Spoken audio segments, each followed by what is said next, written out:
Between 1933 and 1945, Nazi Germany and its allies established more than 44,000 camps, subcamps, and various incarceration sites. These locations were used for a wide range of purposes, but the most horrific is the one we all associate with the word Holocaust today, the mass murder of Jews and other minorities in gas chambers by Nazi Germany. Of the 9 million Jews who lived in Europe before the Holocaust, an estimated 2/3 were murdered. Though the scale of mass killing was new, the prejudice that led to it was not. Jews in Europe had been victims of discrimination and persecution since the Middle Ages, mostly for religious reasons. Christians saw the Jewish faith as an aberration that had to be quashed. In addition to being attacked and killed, Jews were sometimes forced to convert or not allowed to practice certain professions. In the 19th century, new, more hateful theories about the Jewish people were born. They weren't just members of a different faith, they weren't even fully human. Even Jews who converted to Christianity were still different because of their bloodline. They were still other, someone that doesn't belong. And then in the 1920s and 1930s, Hitler and the Nazis took anti-Semitism even further still. They added a new layer of blame to all this garbage. They preached that it was the Jews' fault that Germany had lost World War I. It was a Jewish conspiracy against Germans that was still preventing Germany from thriving as a nation. It was the Jews' fault that Germany lay in economic ruins. Hitler's hatred of Judaism truly knew no bounds. And he would spend that hatred, sadly, spread it to an all-too-willing audience. As early as August 1920, Hitler compared the Jews to germs. He stated that diseases cannot be controlled unless you destroy their causes. The influence of the Jews would never disappear without removing its cause, the Jew, from our midst, he'd write. He'd soon share ideas like, that in political speeches audiences thunderously applauded. These radical ideas, embraced by an alarming amount of the German non-Jewish population, directly paved the way for the mass murder of the Jews in the 1940s, the dark historical event we now know as the Holocaust. Sometimes it's also referred to as the Shoah, though that usually refers more specifically to just the Jewish victims, while the Holocaust refers to the overall killing plan developed and enacted by the Nazis. In general, the term Holocaust refers to the mass killing of any group by any government. But because the Nazi Holocaust was so horrifying, on such a previously unimaginable scale, the word Holocaust has come to be almost exclusively associated with the killing of Jews by Nazi Germany. And it started long before the gas chambers. As early as 1933, Hitler and the Nazis, the National Socialist German Workers' Party, began passing a series of discriminatory laws against Jews, inch by inch, chipping away at their freedoms and humanity. They took away their property, their ability to practice certain jobs or exist in public places. They took away their ability to own pets or walk around without a badge identifying them as Jews. And they did all this while the world watched, while everyone hoped that maybe they'd finally just stop with all their mindless hate. But instead, they kept pushing it further and further and further. Soon the Nazis began deporting Jews, sending them out of Germany into various labor camps. Then the plan changed from one of deportation to genocide, and concentration camps were constructed to more efficiently kill massive amounts of people. The majority of people deported to these new death camps were transported in cattle wagons. These wagons, traveling along train tracks, didn't have water, food, a toilet, or ventilation. Sometimes there weren't enough cars for a major transport, so victims waited at a switching yard, often with standing room only, for several days at a time, stewing in their own filth, fear, confusion, and hunger. Sometimes when the train finally made it to the concentration camp and the transport doors were opened, everyone inside was already dead. This is the kind of inhumane shit we'll be exploring and covering today. So important to keep discussing the Holocaust, to keep its memory alive as its last survivors now die of old age. Soon, very soon, there will be no one left who actually remembers being there and seeing it firsthand. All we will have are their stories. As we'll find out next week, there are already a large amount of Holocaust deniers living in our midst. How many more will there be once everyone who survived its horrors have passed on? The Holocaust is arguably the single most important example in recent history, if not all history, of how important it is to think critically and point out and denounce dangerous ignorance if we don't want our world to devolve into mindless violence and hate. So let's talk Holocaust on another dark as fuck historical atrocity. Never forget how thoroughly seemingly normal people can dehumanize others edition of Timesuck. This is Michael McDonald, and you're listening to Timesuck. You're listening to Timesuck.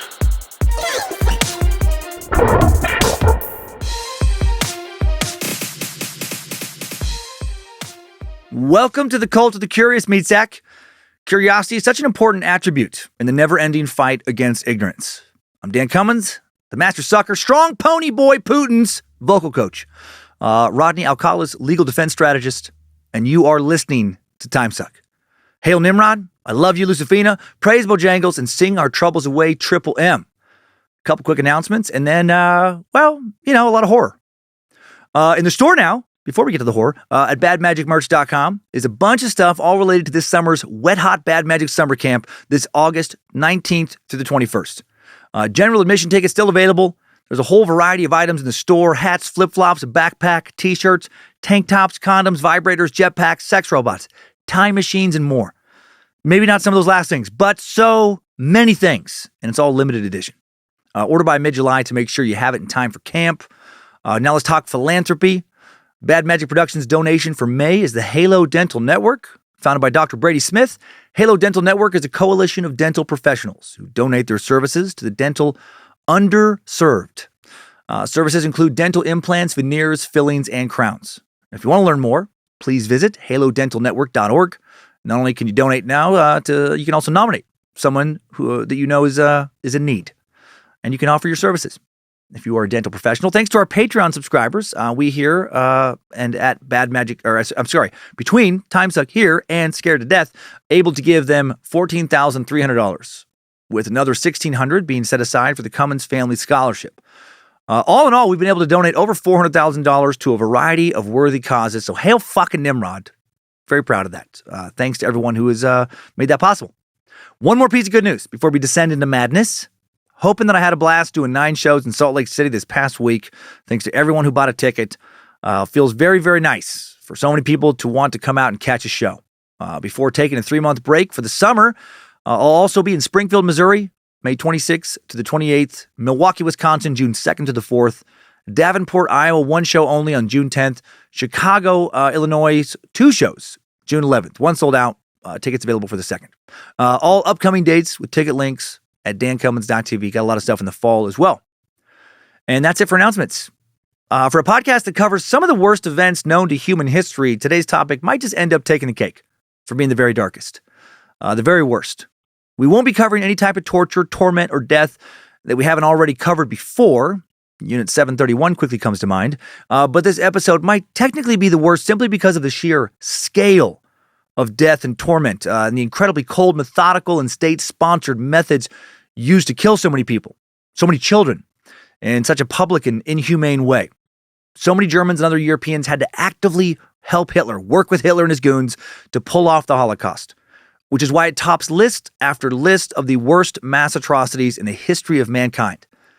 The Holocaust was a systematic, bureaucratic, state-sponsored persecution and murder of roughly 6 million Jewish men, women, and children by the Nazi regime and its collaborators, and the systematic execution of around 5 million additional people that the Nazis found to be undesirable because of their political, ethnic, or ideological affiliations, or because they were prisoners of war. Over 11 million people at least. New exhaustive research the past few decades completed by institutions like the United States Holocaust Memorial Museum put the total figure of innocent people killed by the Nazis, non-combatants, at closer to 20 fucking million people. 20 million. Most of them Slavic Russians. Nazis wanted to burn down the world, rebuild it in their own evil image. And they wanted to burn no group down more than the Jewish people. The biggest cornerstone of Nazi ideology fueling their war efforts was anti-Semitism. The Nazis who came to power in Germany in January of 1933 believed that Germans were racially superior, and they wanted to create a racially pure state. Jews, deemed to be an inferior race, a totally separate class of people, were considered an alien threat to the so-called German racial community. How do they convince a nation of almost 70 million to help them pursue this idiotic and heinous plan? Why would millions more in other nations also help them? Well, today we learn how the Nazis' killing machine was built over many years of propaganda and lies, of pushing things into darkness, not all at once, but step by evil step. To explore this incredibly complex topic, a topic that could have several podcast series in its own right, we'll first look into the roots of anti-Semitism and how Nazis arrived at their genocidal plan. Then we'll spend the majority of today's episode in a Timesuck timeline of many of the key events of the Holocaust. Then in part 2, next week, we'll dive into Holocaust deniers, how Germany has dealt with this legacy of murder, and much more. Let's get started.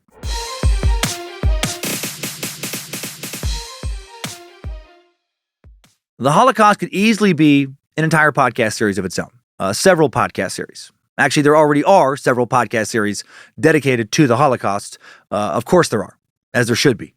Such an important topic, and one with years and years of information that, many people are still uncovering to try and comprehend if you want to dive that deep. That's not, of course, what we'll be doing here today. We'll get into a lot of info, but compared to an entire podcast devoted to this subject, we'll just be dipping our toes in. It's simply impossible to go over everything that went into, decades of marginalization and the extermination in Nazi Germany in less than 3 hours.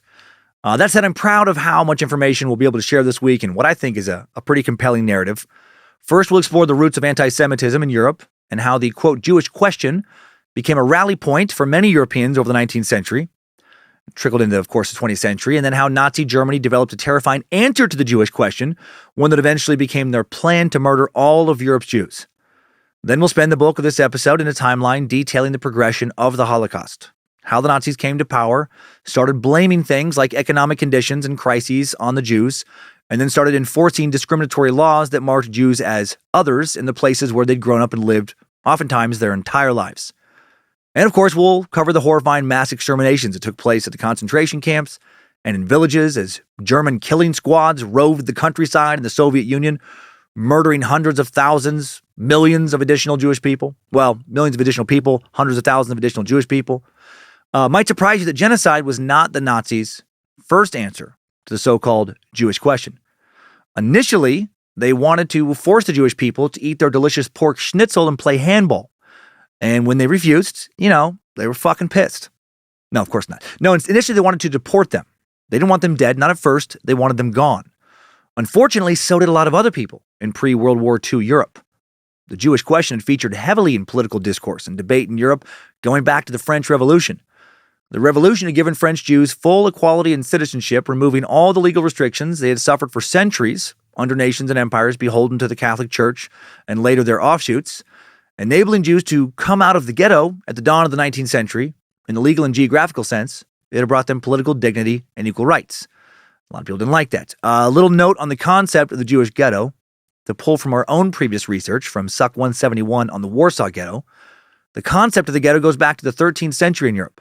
Ghettos came out of European separation laws dating back to the 1200s, when Jews were persecuted by an aggressively intolerant Catholic Church and were only allowed to live in assigned quarters that always seemed to be located in the shittiest part of the cities, or, shitty areas just outside the cities.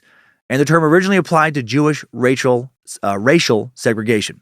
Linguists think the actual term ghetto probably comes from Italy in the 16th century.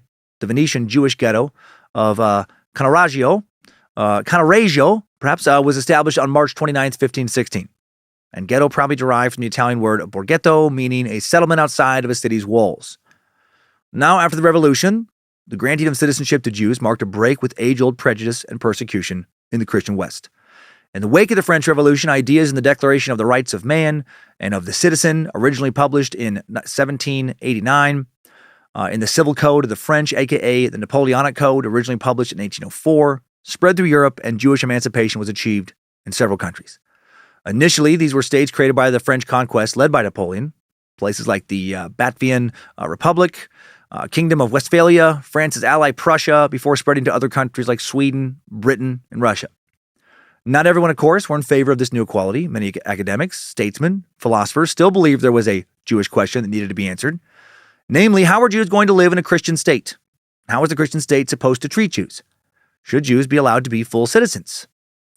In 1843, the German theologian and philosopher Bruno Bauer published The Jewish Question, in which he examined the compatibility of the Jewish religion with the political and legal framework of Christian states.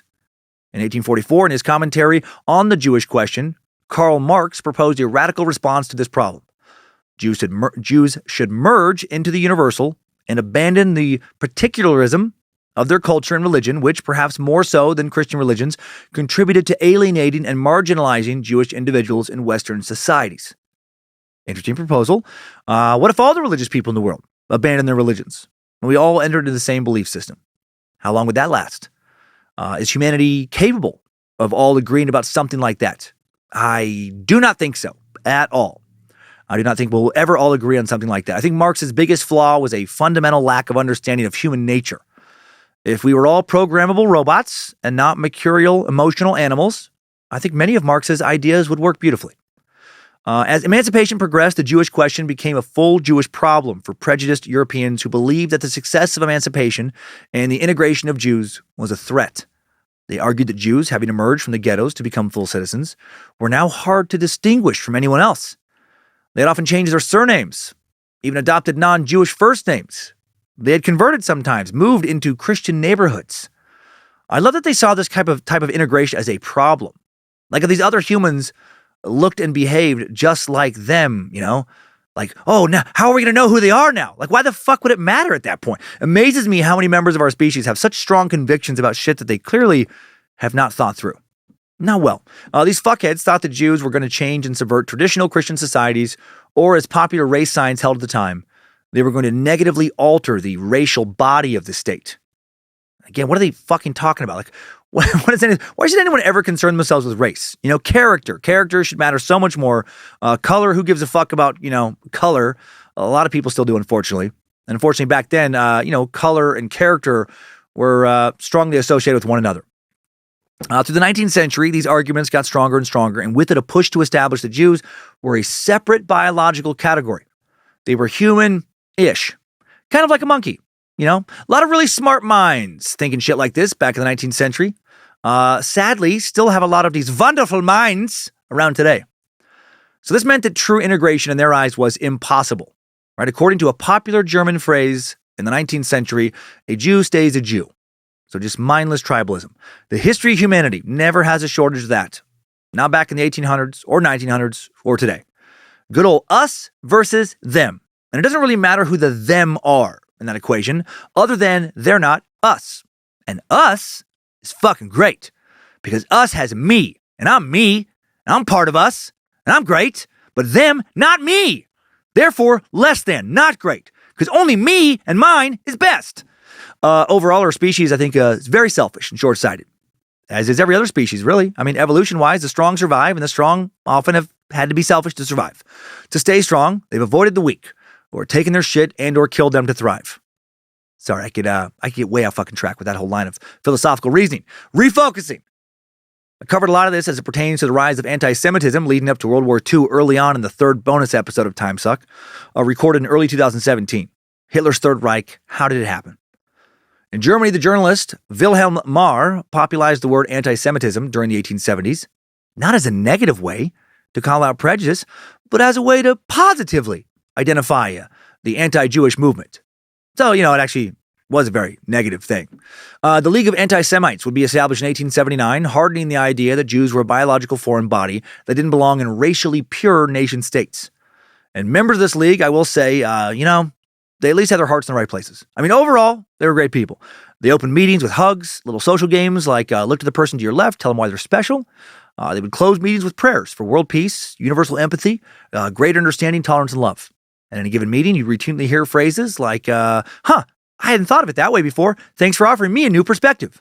And maybe I am wrong. I don't know. No one has all the answers. We can all learn from one another if we keep open minds. No, of course not. These motherfuckers were arrogant, closed-minded, ignorant fuckfaces. Sadly, though, far from being repulsive, their ideas attracted the attention of popular and highly regarded intellectuals of the day. In 1881, the economist Eugene Düring published the Jewish question as a question of race, customs, and culture, with an answer relating to world history. His ideas were then reproduced by fanatical propagandists like Theodor Fritsch, author in 1887 of An Anti-Semitic Catechism, republished in 1907 under the title Handbook of the Jewish Question. Anti-Semitic texts like these proposed a definitive solution to the Jewish question, as Eugene Düring wrote in 1881. Details varied from author to author, but the basis of the solution was always the same: removal of the Jews. While some, like Karl Marx, advocated the Jews should just disappear as, religious Jews, elevating themselves to a rational civic universality by banning their culture and religion, anti-Semites argued that it was impossible for Jews to disappear as Jews by becoming Christian, for example. They argued they had to disappear altogether, at least geographically, go somewhere else. The most extreme argued they had to disappear biologically from the earth. To achieve these aims, various solutions were proposed, which basically advocated a return to the situation before the French Revolution for some, limited civil rights, social, physical ghettoization, numerous legal restrictions. The Jews were not seen as citizens of the nations that were forming in the 19th century by all these anti-Semites. Their number was legion, but as foreign guests of these nations, making them not entitled to the same rights as ordinary citizens. Given the progress of emancipation and the successful integration of the Jewish population, some anti-Semites advocated radical solutions to curb further Jewish integration progress, inspired by the racial science of the time. For example, restricting numbers through forced sterilization. And now many of Europe's Jewish people started to fucking worry that these anti-Semites weren't just talking shit. As their ideas became more popular, they started to be concerned, and they started to try to get the fuck out of Europe. Theodor Herzl, founder of the Zionist movement, published Jewish State in 1896, advocating for a new Jewish nation state where Jews would have a permanent home and not have to worry about all this insanity. The Protestant theologian Johann Friedrich Heimann followed in his footsteps in 1897 with The Path to a Definitive Solution to the Jewish Question, advocating for the creation of a Jewish nation state in the Middle East. These Zionist arguments and plans would provoke a lot of debate. Some anti-Semites believed this was undoubtedly the best way of getting rid of the Jews, while others, obsessed by the notion of a Jewish conspiracy or some kind of Jewish international cabal, feared that a concentration of Jews in the Middle East would create a kind of Jewish Vatican, much more powerful than the Catholic Virgin, which would become the military headquarters for future world domination, right? Hello, Illuminati! Belief in a secret Jewish cabal controlling the world's government has been a popular war cry of paranoid dipshits ever since. Let's now briefly recap the rise of Hitler and the Nazi Party. That's subject of bonus suck number 3. All right, how do they play into all this? Nazi Party founded by the German Workers' Party by not Hitler, but by Anton Drexler, a Munich locksmith, kind of a part-time locksmith, 1919. And this Drexler cat, what a fucking stud this guy was. Holy shit. Deemed medically unfit to fight for Germany in World War I, he then went on to not make enough money as a locksmith to pay his bills, possibly because he was lazy and untalented. So he then supplemented, right, by playing the zither in beer halls. Have you heard the zither? Holy shit. fucking zither, bro. God, you know old Drexler was a hit with the ladies. No one gets more action than a zither plucker. Sadly, in 1920, Drexler died. He drowned. Drowned in a sea of puss. JK, of course JK. Nothing keeps the dangers of puss away like a zither. Actually, he died in 1942 at the age of 57, drank himself to death after basically toiling in obscurity for a few decades after Hitler took his party away from him. Sounds about right. Adolf Hitler attended one of Drexler's, early meetings, and before long, his energy and oratorical skills would enable him to take over the party, as I stated, which was renamed the Nationalist Socialist German Workers' Party in 1920. That year, Hitler also formulated a 25-point program that would become the permanent basis for the party. Mainly thought to be drawn up to win over the working class from communism and social democracy, the 25-point program adopted some of the rhetoric and ideas of the left, such as the struggle against war profiteers, nationalization of major industries, but also embraced the nationalistic anti-Semitism of the ethnic national right, who defined a people as a homogeneous body, a pure racial and biological, unity. Articles 4 and 5 of the program proclaimed only a member of the Volk can be a citizen. A member of the Volk can only be one who is of German blood without consideration of creed. Consequently, no Jew can be a member of the Volk. A lot of people back then worried about racial purity. Under this program, a Jew could live in Germany only as a guest and must be under the authority of legislation for foreigners. So it began with the Nazis. Anti-Semitism, as we've established, had been around in Europe for centuries, had been growing more and more severe. Historically, in addition to ghettos, the worst representations of it had typically been expressed in pogroms, regional explosions of violence in which Jews were killed and Jewish establishments looted, sometimes sanctioned by the state, sometimes not. Hitler didn't like this. He wanted anti-Semitism to be more structured. He wanted it to be more precise and clear, and led solely by the state. As Hitler declared, the Nazis rejected emotional anti-Semitism. The anti-Semitism they practiced, they considered a rational one. Oh boy, rational racism. What an oxymoron. According to Hitler, pogroms achieved nothing except destruction and chaos. Only with the direction, control, and militarization of the state could Germany achieve, quite simply, the total removal of the Jews, as he wrote. By 1921, Hitler had already ousted the party's other leaders, right? Fucking this guy's gone. He's taken over from, that guy and some of that guy's former cronies. Again and again, with escalating aggression, his speeches emphasize how all of the catastrophic circumstances that Germany has been facing, defeat in World War I, the 1918 revolution, the Treaty of Versailles, hyperinflation, and much more, all the fault of the Jews. The Jews, who comprised less than 1% of Germany's total population at this time, they made a great scapegoat. Right? They were different. There weren't enough of them to fight back properly if targeted, but there were enough of them to be a proper target in people's eyes. With zero evidence, Hitler asserted time and time again that the Jews were actively working against the state, which makes no fucking sense. It's a conspiracy to bring down the German army and bring the socialists and communists into power. And people bought it. Membership numbers, hard to ascertain in the first few comparatively unorganized years of the party's formation.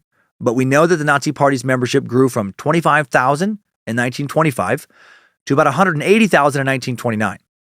Clearly, Hitler's hateful messages resonated with a lot of disenfranchised and angry people. The interwar years economy was in the toilet. There's probably a lot of, uneducated, angry Germans hearing this message and liking it. The Great Depression then brought the Nazi Party a huge influx of new angry members and real political power.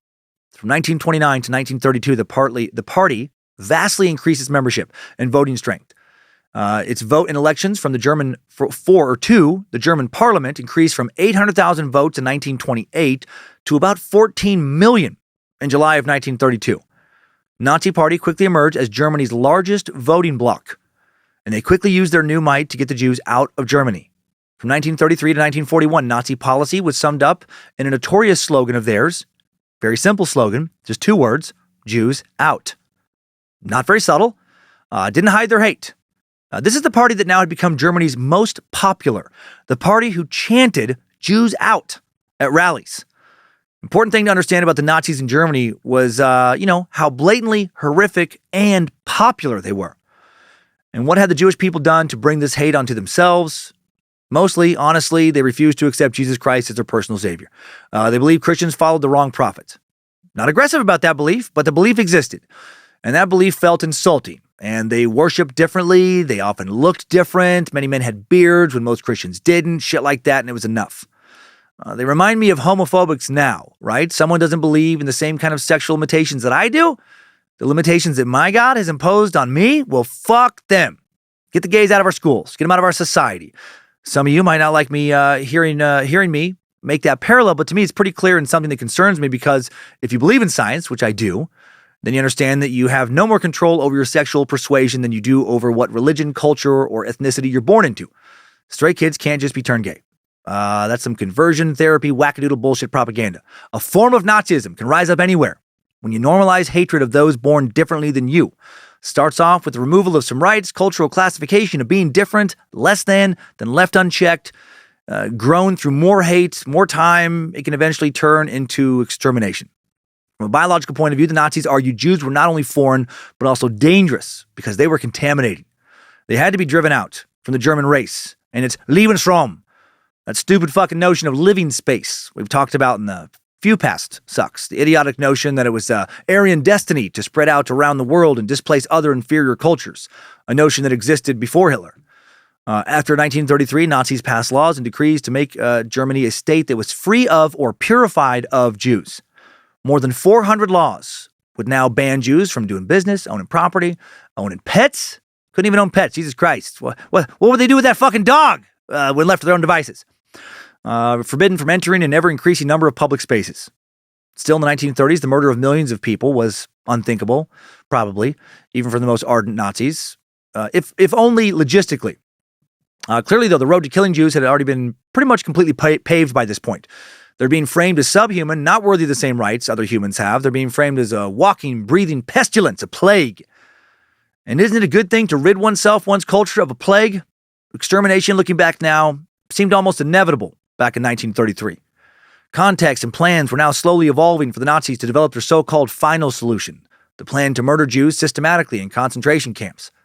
By 1938, many Jews were leaving Germany, as planned. I mean, who could fucking blame them? But the country itself had now expanded through annexation of the Sudetenland, a historical German name for the northern, southern, and western areas of former Czechoslovakia, which were inhabited primarily by Sudeten Germans. and also by the annexation of Austria. With Austria and the Sudetenland, 200,000 more Jews now suddenly fell under Nazi jurisdiction, more than the total number of Jews who had already immigrated out of Germany since 1933. They're trying to get rid of them. Now they have more, right? Nazis, they wanted these people fucking out too. And now they become more emboldened, more aggressive and hateful, and not willing to wait as long to get them out. Now, instead of a slow repression by the law, the Nazis turned to harsher methods. In Austria, Nazis set up the Central Office for Jewish Immigration in Vienna, run by Lieutenant Colonel Adolf Eichmann, who was considered an expert on the Jewish question. And why was he considered an expert? Because, like a lot of other Nazis, he was fucking brilliant. He was a brilliant champion. After first flunking out of college, then going to a vocational school, he then dropped out of that and went to work for his daddy, like a fucking champion does. And then this skinny, dork-looking motherfucker, guy who looked like he probably cried after sex and talked about his mommy, a guy who I imagine didn't have a big social circle, he found a community of other rejects who had somehow become strong, led by art school reject and fellow dropout micropeen Hitler. Looking into the Nazis, it is such a terrifying reminder that you don't have to be fucking smart to become powerful. It's not always the cool kids becoming powerful. A charismatic and hateful leader looks like a fucking dork with a weird-ass mustache, rallying together a bunch of ignorant, hateful fucking moron losers. Those dumb fucks collectively can take over a nation and have taken over nations. Education, education, education. We must work to make a quality education affordable for all, or we can let our culture become a fucking dumpster fire, where shit like Nazism becomes possible. Or that. The expulsion of Austrian Jews was immediate and brutally efficient. In November 1938, Reinhard Heydrich, high-ranking German SS and police official, another principal architect of the Holocaust, was pleased to announce the departure of 45,000 Jews in record time. The anti-Semitic laws of Germany were immediately applied to Austria, including the Nuremberg laws of 1935, laws that did shit like forbid marriage, even intercourse between Jews and Germans. German women under 45 couldn't work in Jewish homes. Jews could not be citizens of the Reich, etc. All kinds of fucking ridiculous laws. Racial hatred burned through Austria like a fire. Synagogues destroyed and burned. Jewish homes, businesses looted and ransacked. Jewish people beaten, killed in the streets by angry mobs. And police did nothing to stop it. Other than watching, laughing, sometimes joining in. Many of the folks leading the charge against the Jewish pestilence patted themselves on the back for being good people, strong people, doing what they needed to do for a strong Germany. Many of them went home. They were good fathers, mothers, wives, husbands, people who smiled, hugged their friends, as long as they weren't Jews, of course, people who tucked their children into beds lovingly at night, kissing their foreheads, praying to their God for their family to be safe, healthy, prosperous, and happy. And also, dear Lord, please kill the dirty Jews. Amen. So hard for some to understand that a good, loving person and an evil, hateful fuck can inhabit the same body. Thousands quickly fled this new Austrian terror. Also, should add a quick note about those 1935 Nuremberg laws. In addition to making life harder for Jewish people, additional laws quickly followed identifying the Roma people as subhuman. Reich Interior Minister Wilhelm Frick decrees in January of 1936, alien races include all other races in Europe. These are, apart from the Jews, as a rule, only the Gypsies. On the basis of this decree, a racist special law is enacted. Good reminder here that just because the angry mob doesn't come for your people initially, doesn't mean they won't come for you next. Maybe it starts with transphobia. Then it moves to homophobia. Then it moves to xenophobia. Then to racism. Then to more aggressive misogyny than we already have. Then to religious fascism. Then to boycotting and or targeting believers of the wrong political ideology, etc., etc., etc. Hate likes to move and spread. The Vienna Central Office became a model for how to administer the quick expulsion of Jews and how the Reich Central Office for Jewish Immigration opened in Berlin on February 11th, 1939. It was created on the initiative of Hermann Göring, following a proposal by Heydrich. Göring, another strong, smart winner. This dude, his godfather, a man who saved his family from poverty, was Hermann Epstein, wealthy Jewish doctor, no related to Jeffrey that I know of. Great guy who loved him.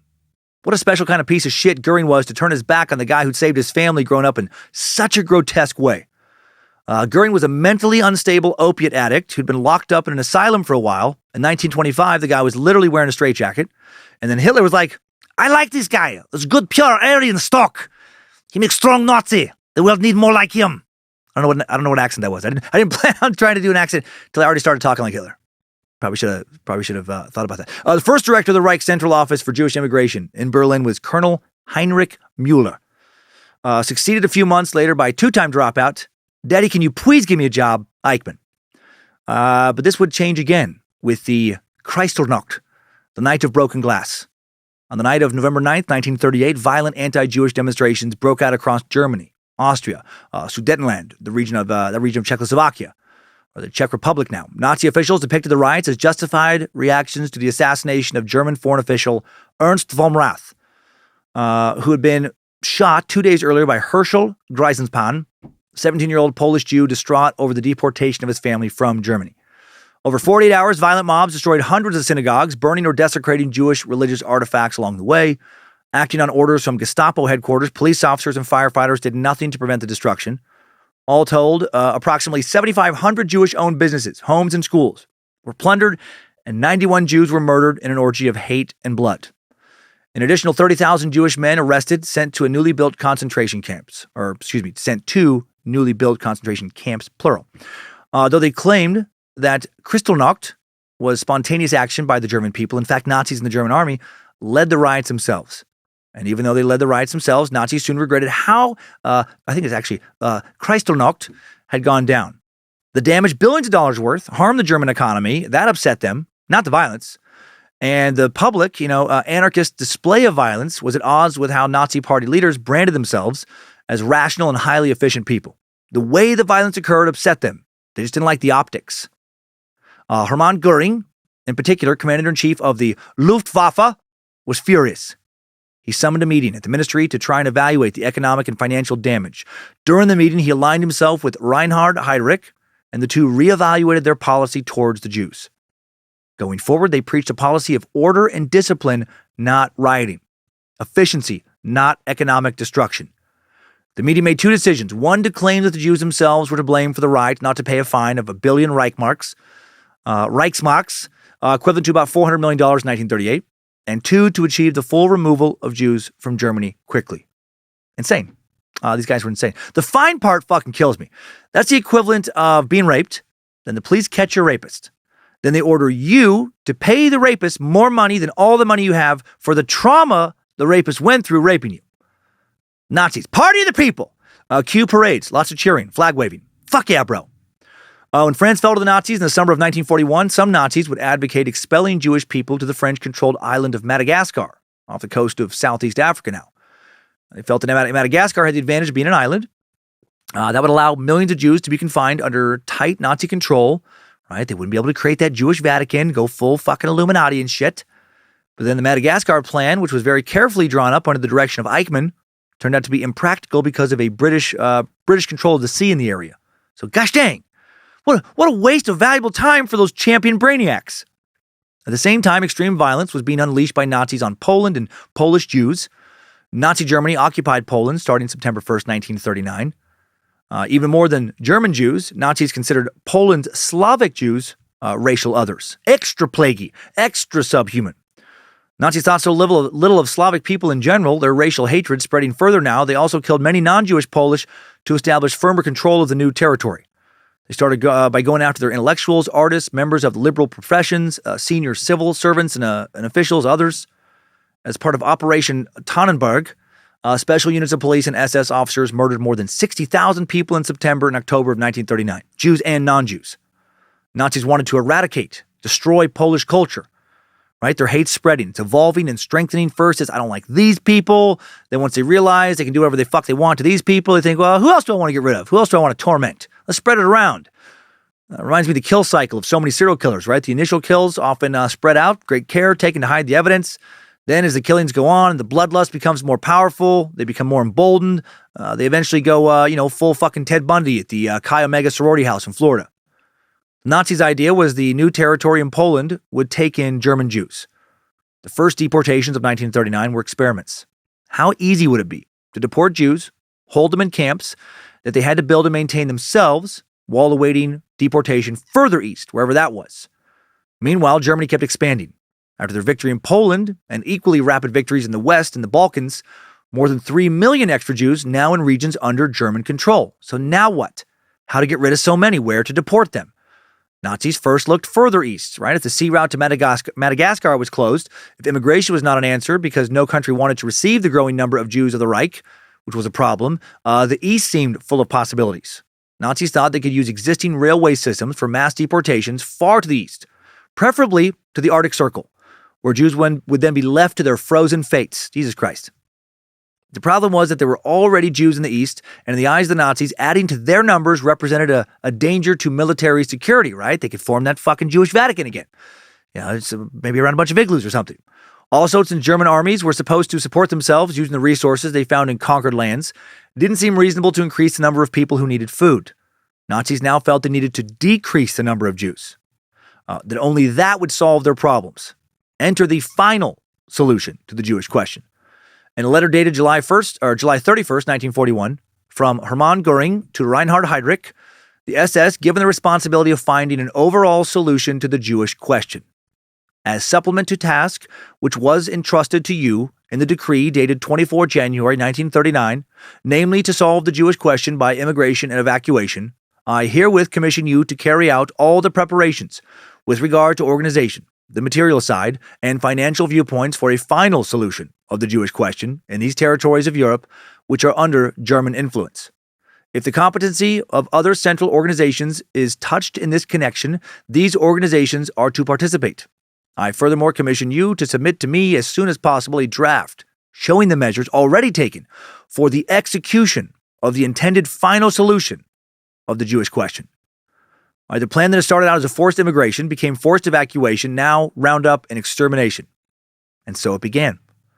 Now two primary forms of mass murder would be enacted that would largely define the Holocaust, one associated with Western Europe, one in Eastern Europe. While extermination camps were being built in Poland to deal with Polish Jews, massacres, largely rounding up people, shooting them, and then dumping them into mass graves, was being carried out in the East. In both cases, masses of people were transported by train or truck to temporary structures, or at least some kind of predetermined area to be killed immediately, generally either by firing squad or gassing. Right? Whatever the means, bullets or gas, whatever the site, mobile gas chamber, permanent structure gas chamber, a fucking ditch, etc., the aim was always identical. The death of an entire population, organized and methodically carried out with as little resources and time wasted as possible. That is what makes genocide, when it happens, especially when it happens like this, such a huge fucking deal. The fact that an entire country's economy, manufacturing sectors, government, absolutely everything can be mobilized with the very worst of intentions. And then it can be done by a political party chosen by the people who maybe didn't know all the details, but they did know goddamn well what the overall goal was. Labeling fellow meat sacks as fucking subhuman and removing them from society. Now with an overview of the buildup complete, let's take a deep dive into the horrors of the Holocaust, backing up to 1933, covering some events we've already touched on in more depth in today's Timesuck timeline. Strap on those boots, soldier. We're marching down a Timesuck timeline.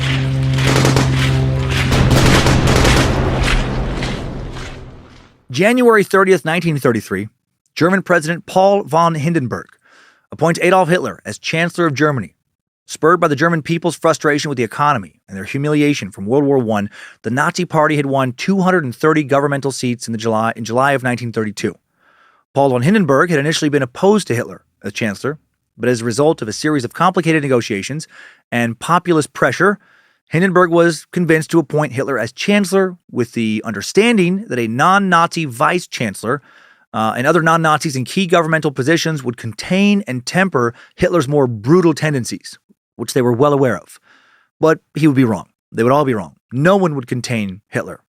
At this time, Germany had an estimated Jewish population of 566,000. Within a month of taking power, Hitler begins radical reforms. Using emergency constitutional powers, Hitler's cabinet issues a decree for the protection of the German people on February 4th, 1933. This decree places legal constraints on the press, authorizes the police to ban political meetings and marches, effectively hindering electoral campaigning. Freedom of the press and freedom to assemble and protest. Beware of any and all leaders who attempt to restrict these rights in any form. Always a dangerous, poisonous political move. Always a terrible precedent to set. Putin recently started making more of these kind of moves. Any leader afraid of a free press, not a leader, a rational person, should ever want in charge of their nation. And on February 22nd, 40,000 German men are sworn in as auxiliary police force, loyal to the Nazi Party first, the nation of Germany second. Not terrifying at all. Hitler begins ordering a rapid expansion of the state police, aka the Gestapo, putting Hermann Göring in charge of a new security force composed entirely of Nazis and dedicated to stamping out opposition to their party. Again, not terrifying at all. Hitler, of course, doesn't stop there. February 27th, 1933.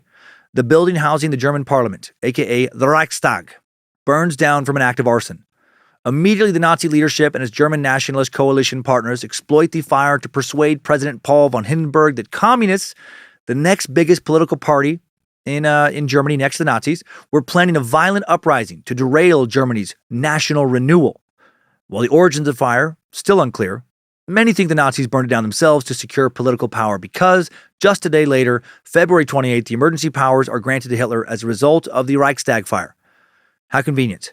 Commonly known as the Reichstag Fire Decree, the resulting act for the protection of the people and state abolished a number of constitutional protections, like suspending the right to assembly, freedom of speech, freedom of the press, other constitutional protections, including all restraints on police investigations. Fucking terrifying. Also permitted the regime to arrest and incarcerate political opponents without specific charges, dissolve political organizations, and to suppress publications. Gave the central government the authority to overrule state and local laws and overthrow state and local governments. This, of course, paved the way for a Nazi dictatorship, all under the guise of protecting the German people from some internal threats, right? Protecting the German people, except the Jews, of course, or the Roma people, or Slavics, or communists, or black Germans, or Polish Germans, or homosexual Germans, or any Germans who didn't get a hard dick or a wet pussy from saluting images of Hitler or the Nazi flag. A cult of personality growing stronger around Hitler. He wasn't merely liked by some Germans. He was worshipped as some kind of savior, leading the German people, straight, Aryan, Nazi-loving German people, out of the ashes of World War I embarrassment. Beware those who worship politicians, right? People who cannot tolerate any dissent or any criticism of their precious demagogue. A national sentiment was building that to be opposed to Hitler was to be opposed to a strong Germany.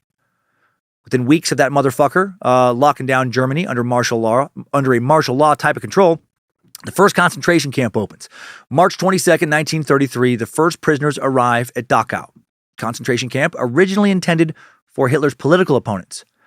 This prison for people who hadn't done anything wrong other than disagree with Hitler, located on the grounds of an abandoned munitions factory near the northeastern part of the town of Dachau, about 10 miles northwest of Munich in southern Germany. After days of travel with little or no food or water, the first prisoners arrived weak and exhausted, often near death. Typhus epidemics became a serious problem due to overcrowding, poor sanitary conditions, insufficient provisions, and the weakened state of the prisoners whose rights were not really respected, whose lives were not valued. Many died. The camp would eventually be divided into two sections, camp area and crematoria area. The camp area consisted of 32 barracks, including one for clergy in prison for opposing the Nazi regime, right? Illegal to preach a sermon critical of the Nazis in any fucking way, and one reserved for horrific medical experiments.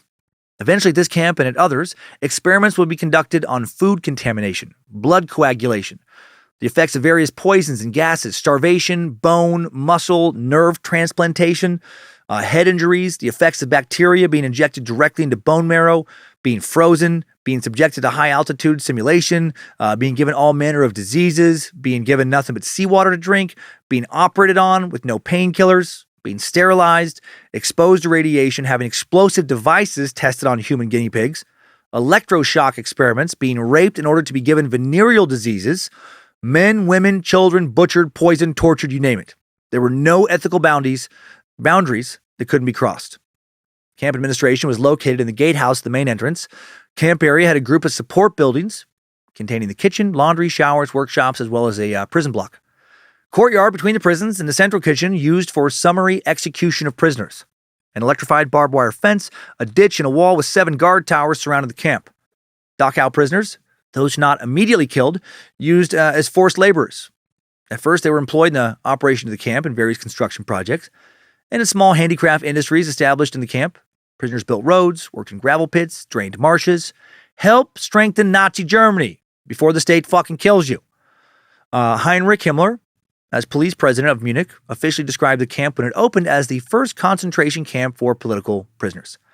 Motherfuckers would go there to concentrate. Keep concentrating until you realize Hitler's fucking right about everything.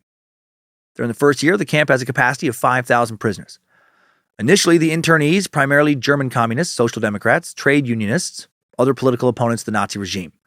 Soon, other groups interned at Dachau, like Jehovah's Witnesses, Roma people, homosexuals, as well as the vague antisocials and repeat criminal offenders. During the early years, relatively few Jews actually were interned at Dachau.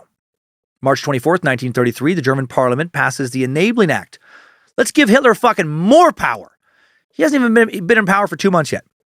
The act's full name is the Law to Remedy the Distress of the People and the Reich. Right? They always presented it as, we're doing this for you. I'm being a dictator to fucking help you. It's always the same shit. The act allowed him to enact laws, including ones that violated the Weimar Constitution, without approval of either Parliament or Reich President von Hindenburg. Hindenburg now officially just a figurehead. This act officially strips him of any real power. Well, he had one last power, the power to depose Hitler. That'd probably come at a great cost. Since the passage of this law depended on a 2/3 majority vote in Parliament, Hitler and the Nazi Party used intimidation and persecution to get the needed votes.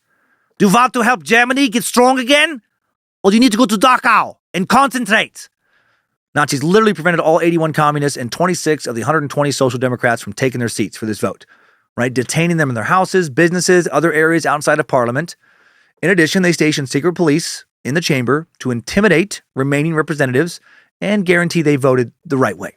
In the end, the law passed with more than the required 2/3 majority. Yeah, of course it did in that atmosphere.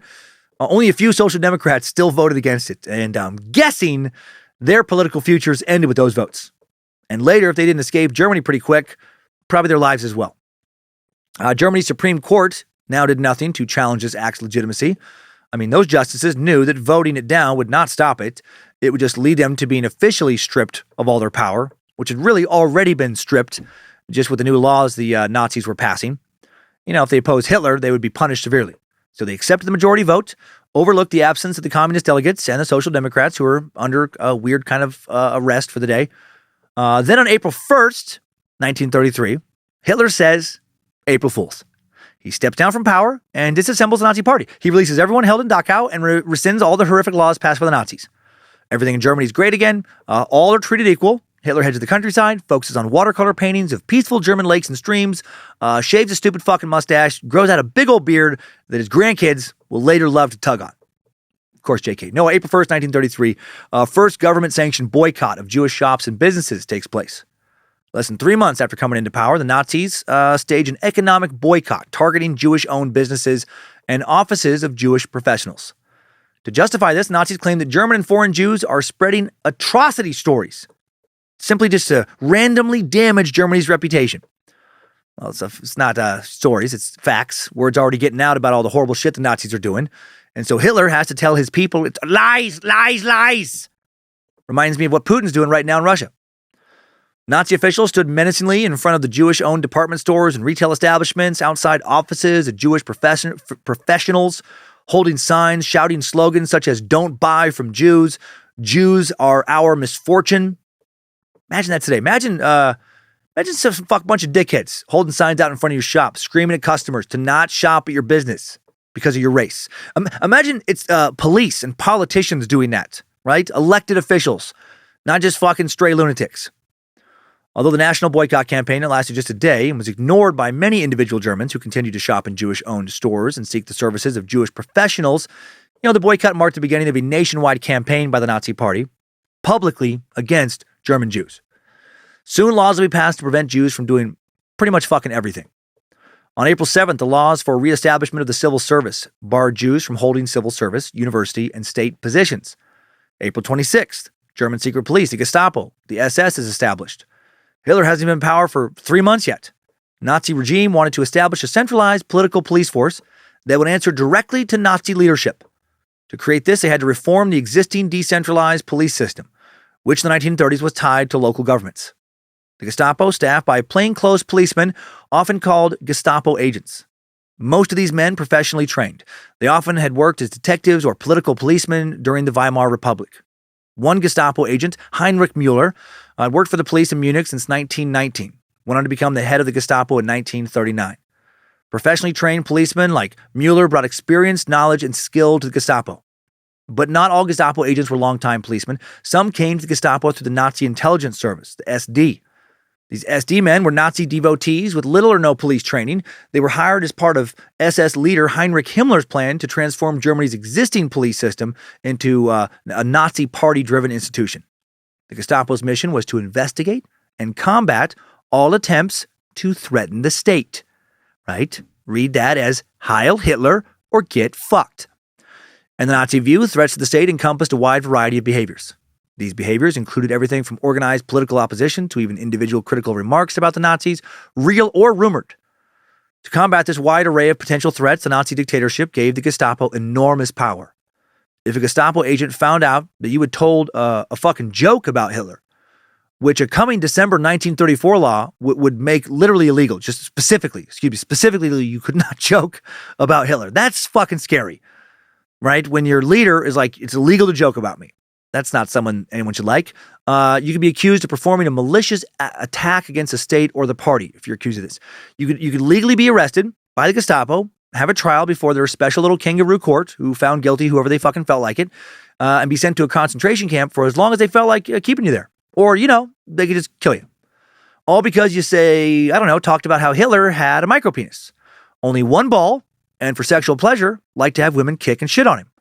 Or if you talked about how he wanted to fuck his niece, who literally killed herself to escape his romantic advances. That's not all just random slander either. That is based on either released CIA intelligence reports or the work of several noted historians. Seriously. What a leader!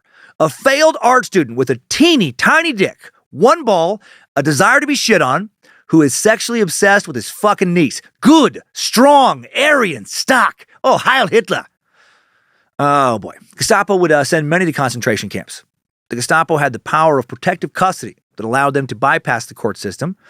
Those placed in protective custody could not consult a lawyer, appeal their sentence, or defend themselves in court because they, didn't fucking matter what they thought or what was true. Gestapo even used protective custody to override court decisions in some cases. Typically, they did so when they considered the court sentence too lenient. So if someone goes through the court system, they don't like how the verdict is, they're just like, fucking throw them in a concentration camp. Fuck them. As an institution, the Gestapo was not subject to any legal or administrative oversight. No other institution, not even the courts, could overrule any Gestapo decision. The Nazi Gestapo could do whatever the fuck they wanted to whoever the fuck they wanted. And as long as Hitler was happy, it was all well and good. And millions of proud nationalistic German patriots loved him. Go, Germany, go. Whatever it takes. So long as they're doing this shit to everyone else, but not me, right? It'll never come back around on me. That's not how it ever works, is it? Yeah, get him. Fucking get him. May 10th, 1933. University students burn over 25,000 un-German books in Berlin's Opera Square now. Book burnings. Fuck yeah. That's when you know your culture is heading in the right direction. When you're burning books, when your people are so afraid of words that express ideas and opinions contrary to their own that they feel like they have to literally burn them.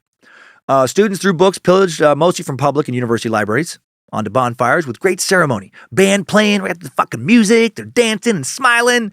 They're doing so-called fire oaths. Oh boy, these students, young, indoctrinated Nazis, sought to purify German literature of foreign immoral influences, especially Jewish immoral influences. Right? If a Jewish person wrote it, it's just fucking gross. Among the authors whose work just had to be burned, Helen Keller, the writer and advocate for disabled persons, pacifism, improved conditions for industrial workers, and women's voting rights. Gross! Fuck human rights. Fuck the disabled. Am I right? Woo! Oh, let's burn it all down and build something much worse in its place. That day, some 40,000 dipshits also gathered to hear Joseph Goebbels, Hitler's right-hand propagandist, deliver a fiery address. The Reich Minister of Propaganda, the man responsible for controlling the content of the press, literature, visual arts, film, theater, music, radio in Nazi Germany from 1933 to 1945. And they actually did have a Ministry of Propaganda. Not even hiding it. The Reich Ministry of Public Enlightenment and Propaganda. As if enlightenment and propaganda, same fucking thing. Important to note, I guess fair to note, though, that at the time the German word propaganda, value neutral. In today's terms, the ministry could be understood to have a name that meant roughly Ministry for Culture, Media, and Public Relations, but still. Goebbels, another failure who found power in the Nazis. He wanted to be a playwright, but no one would produce his plays because he was a fucking shit writer. So he took a desk job he hated as a bank clerk, insignificant job, he made him mad. And, and he started, like many people, leading up to Hitler's ascension to power, to blame his failures not on himself, but on the Jews. The Nazi upper hierarchy, just a big group of fucking losers who just consistently took the easy road when it came to personal failure. Blame anyone but yourself. I've never liked that person. right? They always got excuses. Oh, it's never my fault. Oh, man, if fucking this person would have done their shit, things would be great for me right now. But these fucking people let me down. When it's consistently that, it's like, what's the common denominator? Oh, you. Oh, you're the common. August 1933, Dachau's commandant, Theodor Eich, introduces a system of regulations that inflicted brutal punishments on prisoners for the slightest offenses. When Eich became inspector of the newly established German concentration camp system, he ensured that the Dachau camp would serve as a model for all later concentration camps. Quickly became a training center for SS guards who would later be deployed throughout what will be a massive concentration camp system. Now moving ahead a year, August 1934. August 2nd, 1934, Hitler proclaims himself Führer and Reichskanzler, aka leader and Reich Chancellor, after the death of President Paul von Hindenburg, who passed away at the age of 86 from lung cancer. With the president now dead, Hitler was freed to consolidate the chancellorship and presidency into a new office of the Führer. The German army now took an oath of allegiance to its new commander-in-chief. But really, the army was already Hitler's. So this is just a fucking dog and pony show. Prior to Hitler, the chancellor had been a fairly weak position, actually. The head of parliament, but a position that relied on the office of the president to actually accomplish anything. Hitler changed that shit, though, almost immediately upon taking office. He made Hindenburg, who hated social democrats and communists, so afraid that those groups were going to cause an insurrection, were going to rise up and destroy the Germany he so loved. He was a war hero from World War I, that he allowed Hitler and his Nazi nationalists to take new powers to save Germany. Hindenburg never actually liked Hitler, but seemed to think he was a necessary evil. Had he lived a bit longer, perhaps he might have sacked Hitler, declared martial law, turned the government over to the military, something he did consider in his final days. But unfortunately didn't do it. As aggressive and radical as Hitler's policies were when he first took office, they became much more aggressive after Hindenburg dies. Now Hitler has no one above him who can technically fire him. Now only an insurrection or assassination can dethrone him. Or, he kills himself. But that's not going to happen for a while. Let's skip ahead a couple months now. May 31st, 1935. Jews barred from serving in the German armed forces. Ridiculous. September 15th, 1935 marks the passage of the Nuremberg laws I mentioned earlier. Before the timeline. The Nuremberg laws, really two laws. The Reich citizenship law and the law for the protection of German blood and German honor. All these they always pass the shittiest laws with the nicest, seemingly like valiant titles. What is it? What is the name of that law that's going to just fuck over all of our rights as citizens? It's the Reich citizenship law and protection for German blood and German honor. Are you against honor? The citizenship law defines a citizen as a person who is of German or related blood. This meant that Jews, who had legally been defined as being a separate race, right, barely human, they could not be full citizens of Germany. Therefore, they had no political rights. The law for the protection of German blood and German honor was a law against what the Nazis viewed as race mixing or race defilement, as they would call it. It banned future intermarriages and sexual relations between Jews and people of German or related blood, because the Nazis thought these children would undermine the purity of the German race.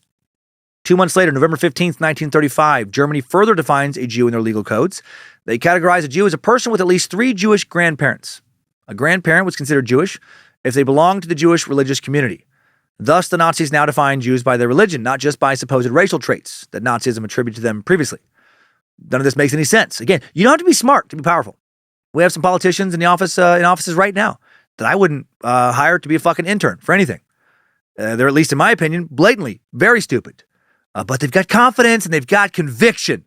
And they're good at yelling in speeches. They have no fear or shame when it comes to expressing their poorly thought out and or utterly nonsensical beliefs and convictions.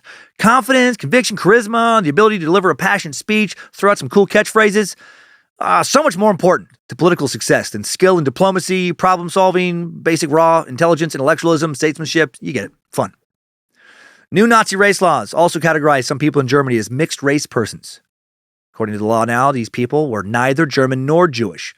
They were people who had just 1 or 2 Jewish grandparents, and they also were fucking gross and had, no rights as citizens.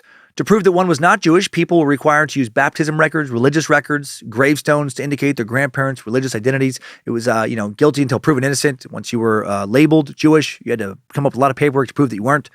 While initially focused on Jews, the Nazi government soon clarified that these Nuremberg laws also applied to Roma people and black people and their descendants. They could not be full citizens of Germany either, nor could they marry or have sexual relations with people of German or related blood. More laws soon follow. March 3rd, 1936, Jewish doctors barred from practicing medicine in Germany.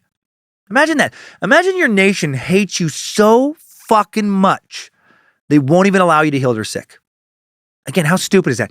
To have non-Jewish citizens now dying because Jewish doctors not allowed to legally save them.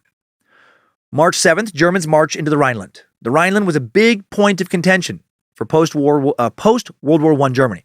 For many years, the Rhineland area had been a key industrial region of Germany, producing coal, steel, and iron resources. The Rhineland also formed a natural barrier to Germany's neighbor and rival France. In the event of a war, the River Rhine, if properly defended, would be a difficult obstacle for an invading force to cross. One of the terms of the Treaty of Versailles, which ended World War I, was that the Germans would not be able to keep military forces in a 50-kilometer-long stretch of the Rhineland. Hitler didn't like this. He thought it made Germany vulnerable to invasion. Reminds me of Putin assembling forces around the border of Ukraine. He was determined to strengthen Germany's borders. So on March 7th, 1936, Hitler boldly marched 22,000 German troops into the Rhineland, directly opposing the Treaty of Versailles. Right? He's defending Germany from fucking no one who wants to attack them at this point. Hitler offered France and Britain a 25-year non-aggression pact, though. Claimed Germany had no territorial demands to make in Europe, just wants to get a lot of troops around the border, just sussing things out, not doing anything naughty. No, I'm not doing anything naughty. Get out of here. Of course, he's not telling the truth. June 17th, 1936, Himmler is named chief of German police. Heinrich Himmler. We've heard of this dumb fuck before. Let's explore who he is again. He'd be incredibly important to the killing machine that Nazi Germany would become. If Hitler was the face and voice of the Nazi party, Hitler was the taint. No, he was the hands and brains, is what people would say. From behind the scenes, he presided over a vast bureaucratic empire that made him the second most powerful man in Nazi Germany. He would also be the key and senior Nazi official responsible for conceiving, overseeing implementation of the final solution, the Nazi plan to murder the Jews of Europe. Himmler, longtime ardent Nazi. By the time Hitler had received his university degree in agriculture in August of 1922, he was a fanatical nationalist and a political activist. Forced to take a job in a manure processing factory near Munich, Himmler made contact with the National Socialists through the SA Chief of Staff, Ernst Röhm. In August of 1923, he joined the Nazi Party, to which he devoted his career after he quit his job a month later, walked away from a lucrative job working with shit. Himmler found work as a secretary, personal assistant to Gregor Strasser, whom Hitler appointed Reich propaganda leader of the Nazi Party in 1926. He also made speeches which stressed race consciousness, the cult of the German race, the need for German expansion and settlements, and the struggle against so-called enemies of the German state, including socialists, communists, Jewish capital, and the Slavic peoples. Himmler also introduced two key functions to the SS that related to the Nazi Party's long-term core goals for Germany: internal security and guardianship over racial purity. December 31st, 1931, Himmler also established a race and settlement office of the SS to evaluate applications of SS men seeking to marry under a new internal marriage decree. By late 1934, Himmler sought and obtained command of each of the state political police departments in Germany, had centralized them within a single new agency in Berlin, the Secret State Police. Between 1933 and 34, Himmler also secured SS control over the centralized concentration camp system. Although various civilian authorities and police agencies had established autonomous concentration camps during 1933 to incarcerate various political enemies of the Nazi government, Hitler, who was impressed with the Dachau concentration camp, authorized Himmler to create an entire centralized concentration camp system. The system would grow in wartime to include 30 to 40 main camps and hundreds of subcamps. And Himmler, as we've learned in previous sucks, was another brilliant mind.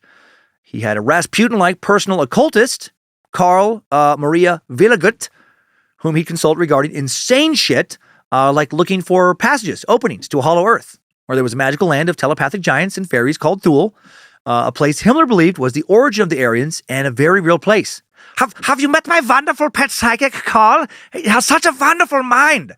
He's looking for the giants that will take us to so much glory. And to the fairies, you'll find them. Beautiful white fairies who will help us kill the Jews. The fiora will be so happy. Once we find the Sul opening in Iceland or maybe Belgium somewhere where the fairies are, it's hard to say. Oh, so lucky to have such a collection of wonderful minds running our wonderful Nazi party. Let's talk about Himmler's camps now. July 1936, the Sachsenhausen concentration camp opens. Sachsenhausen, this camp built in the summer of 1936. It was Himmler's first new concentration camp as chief of German police. Sachsenhausen conceived as an ideal concentration camp that gave architectural expression of the world, that gave architectural expression to the worldview of the SS and intended to subject the internees to the absolute power of the SS, both symbolically and in reality. More than 200,000 people would be interned at Sachsenhausen between 1936 and 1945, long-running camp. They included political opponents of the Nazi regime, members of groups declared by the Nazis to be racially or biologically inferior, such as Jews, Sinti and Roma, both Romani people historically referred to as gypsies, homosexuals, as well as so-called career criminals, and the vague anti-socials, also put in these camps. Even if you were pure-blooded German and straight, even a member of the Nazi party, you could still be sent to one of these camps if the state deemed you to be just an antisocial problem for whatever reason. Almost everyone now got to live in at least a little bit of fear. When you start imprisoning and killing people for nonsensical reasons, eventually, pretty much everyone's fair game. Short-sighted motherfuckers, quick to grab pitchforks, real or symbolic, and form an angry mob, they always seem to be the first to forget that. Initially, the internees, predominantly German citizens, but after the outbreak of World War II, tens of thousands of people were deported from occupied territories to Sachsenhausen, including political opponents and Allied prisoners of war. 1944, around 90% of the internees would be foreigners, with citizens of the Soviet Union and Poland forming the largest groups. There are also around 20,000 women amongst the internees at Sachsenhausen. Initially, internees forced to work in workshops and factories owned by the SS in the camp's industrial yard, as well as in various punishment details such as the brickworks or the shoe-running detail. The shoe-running detail is so random and absurd and horrible. Set up in 1940, under the command of civilian officials from the Reich Ministry of Economics, consisted of a shoe testing path with various different surfaces laid out around the parade ground, and internees would just march on this for days on end with full packs just to test the suitability of various shoe sole materials. Some people would be literally marched to death to test out various different shoe sole materials. Again, in the late summer of 1938, prisoners forced to build the world's largest brickworks here to supply building materials for the gigantic structures planned by the Nazi leadership in the Reich capital city of Berlin. Each day, the SS marched up to 2,000 internees over a canal bridge to the Klinkerwerk brickworks before the eyes of the local populace. This detail, particularly feared by internees as a death camp, especially as the SS used the Klinkerwerk for carrying out deliberate murder operations. Tens of thousands of internees would die at Sachsenhausen as a result of hunger, disease, forced labor, medical experiments, and mistreatment. Or by just, straight up execution by the SS, just get shot.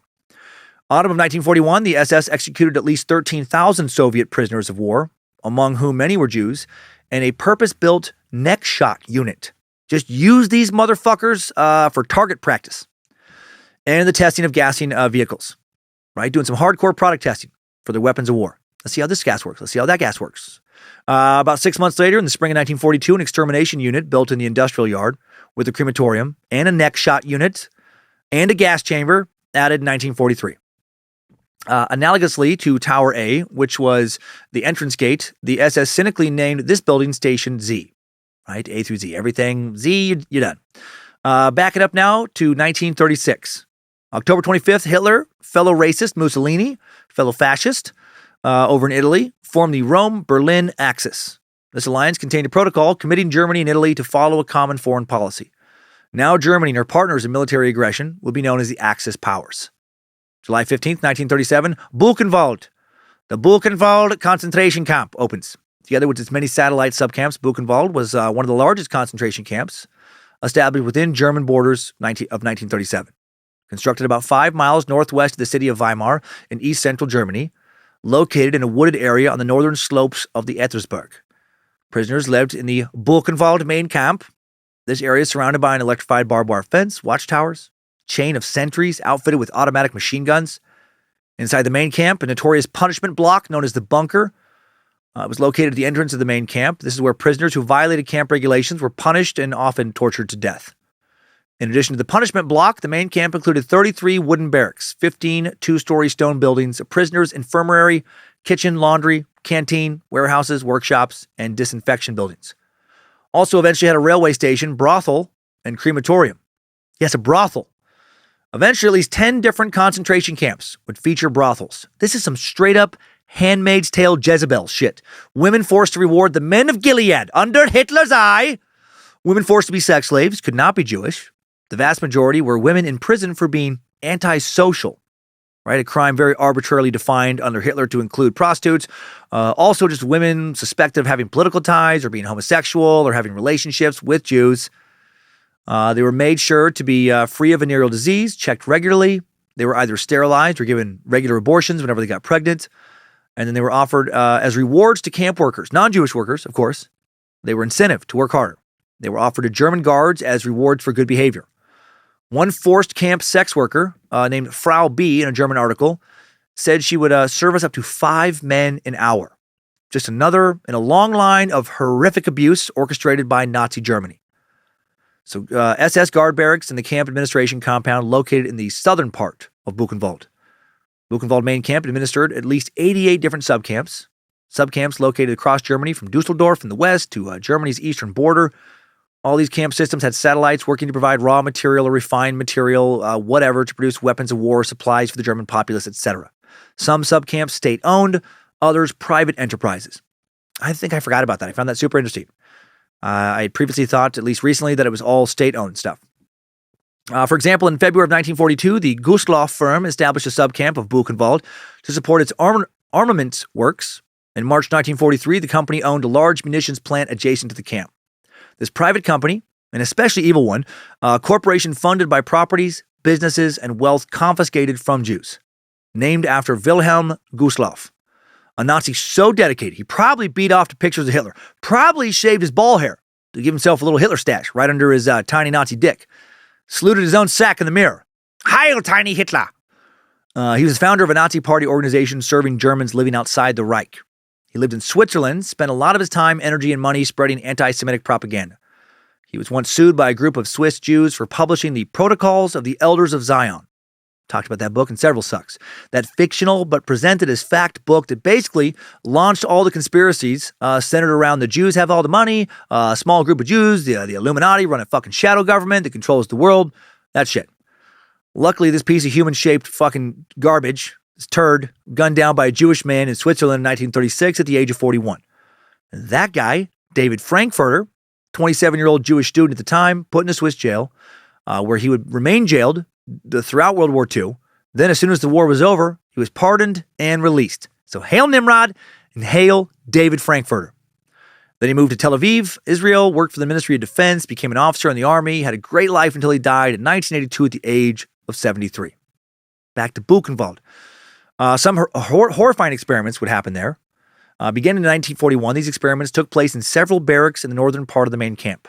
Medical experiments aimed at testing the efficacy of vaccines and treatments against contagious diseases such as typhus, typhoid, cholera, diphtheria. They resulted in hundreds of painful deaths. 1944, Danish physician Dr. Karl Varnet began a series of experiments that he claimed would cure inmates who had been in prison for homosexuality. This fucking Dr. Frankenstein psychopath. Prisoners who had already served prison sentences for violating a German statute that criminalized sexual relations between men were sent to his concentration camp instead of being released. And he surgically would insert some type of artificial male sex gland into them. None of the sources specify exactly what this artificial male sex gland was, but inserting it caused horrible infections that killed at least 2 prisoners. So yeah, just some Frankenstein quack science shit. Guess what that insertion never did? Cure homosexuality, because it's not a disease. And, anyone trying to cure something that is not actually a disease or wrong is a fucking idiot. This idiot fled to Argentina after World War II, continued trying to come up with ways to medically cure homosexuality until he died in 1965 at the age of 72. He was a huge piece of shit when he worked at Buchenwald, and he remained a huge piece of shit for the rest of his life. Back to our main timeline. March of 1938. March 11th marked the beginning of what would become known in Austria as the Anschluss, the German invasion of Austria and subsequent flight of Austrian Jews. We touched on it before the timeline. I think.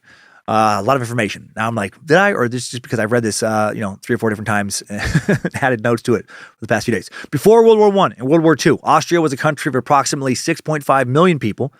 Most of these Austrians consider themselves ethnically German, many of them also Jewish. Before 1938, in Vienna alone, besides 22 synagogues, over 50 prayer houses, There was a Jewish museum, Jewish libraries, schools, hospitals, medical clinics, orphanages, sports clubs, Yiddish theaters, kosher kitchens, Zionist organizations, political associations, newspapers and journals, and many other charitable foundations, and so much more. Vienna had a thriving Jewish community full of talented artists, educators, doctors, businessmen, and more. Altogether, there were an estimated 440 synagogues, prayer houses, organization clubs, and associations right throughout Austria. One of the largest groups, the Jewish World War I Veterans Association. As a minority, Jews made up 3% of the Austrian population, but 10% of the Viennese population.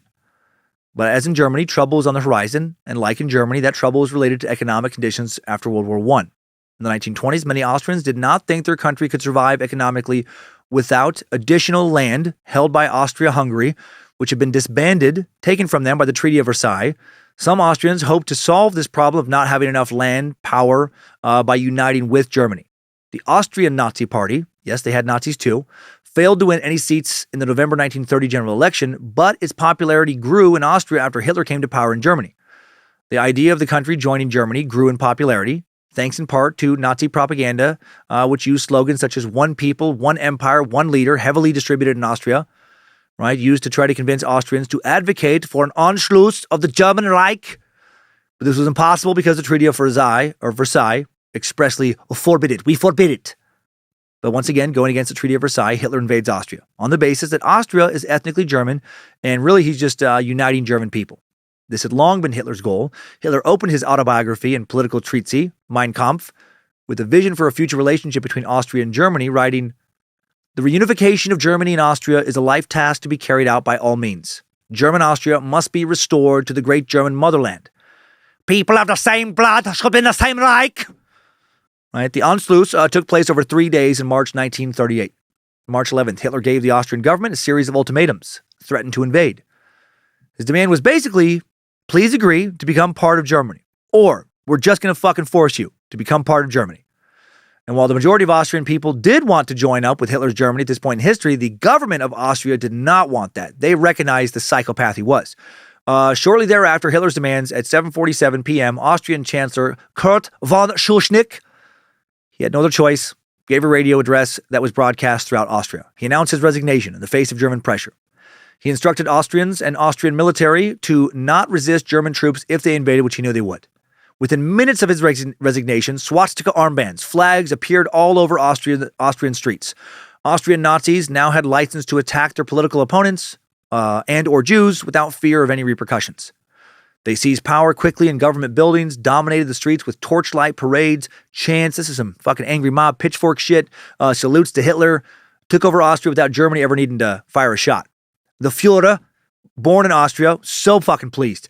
Oh my God. I think his little baby dick, I imagine it probably even got kind of hard as a little tiny Hitler baby dick could get. He probably gripped it between his point finger and his thumb, just, like real delicate like, and just stroked it as hard as you can stroke a phallus the size of a fucking first grader's pinky. Probably felt so good to bounce his one cyclops nut as he stroked. Probably even had his niece come over and shit on his face or something to really, truly celebrate. Beginning on this terrible night of March 11th and in the weeks that followed, violence against Jews erupted across the country. Austrian Nazis, others beat up, attacked, humiliated Jews. They forced Jews to clean public toilets, perform humiliating exercises, held rabbis down, shaved their beards, spit on them, punched them in the face, all sorts of shit. The especially targeted religious Jews. They had so-called scrubbing parties. Nazis would force Vienna's Jews to literally scrub the city streets, while giant jeering crowds mocked them.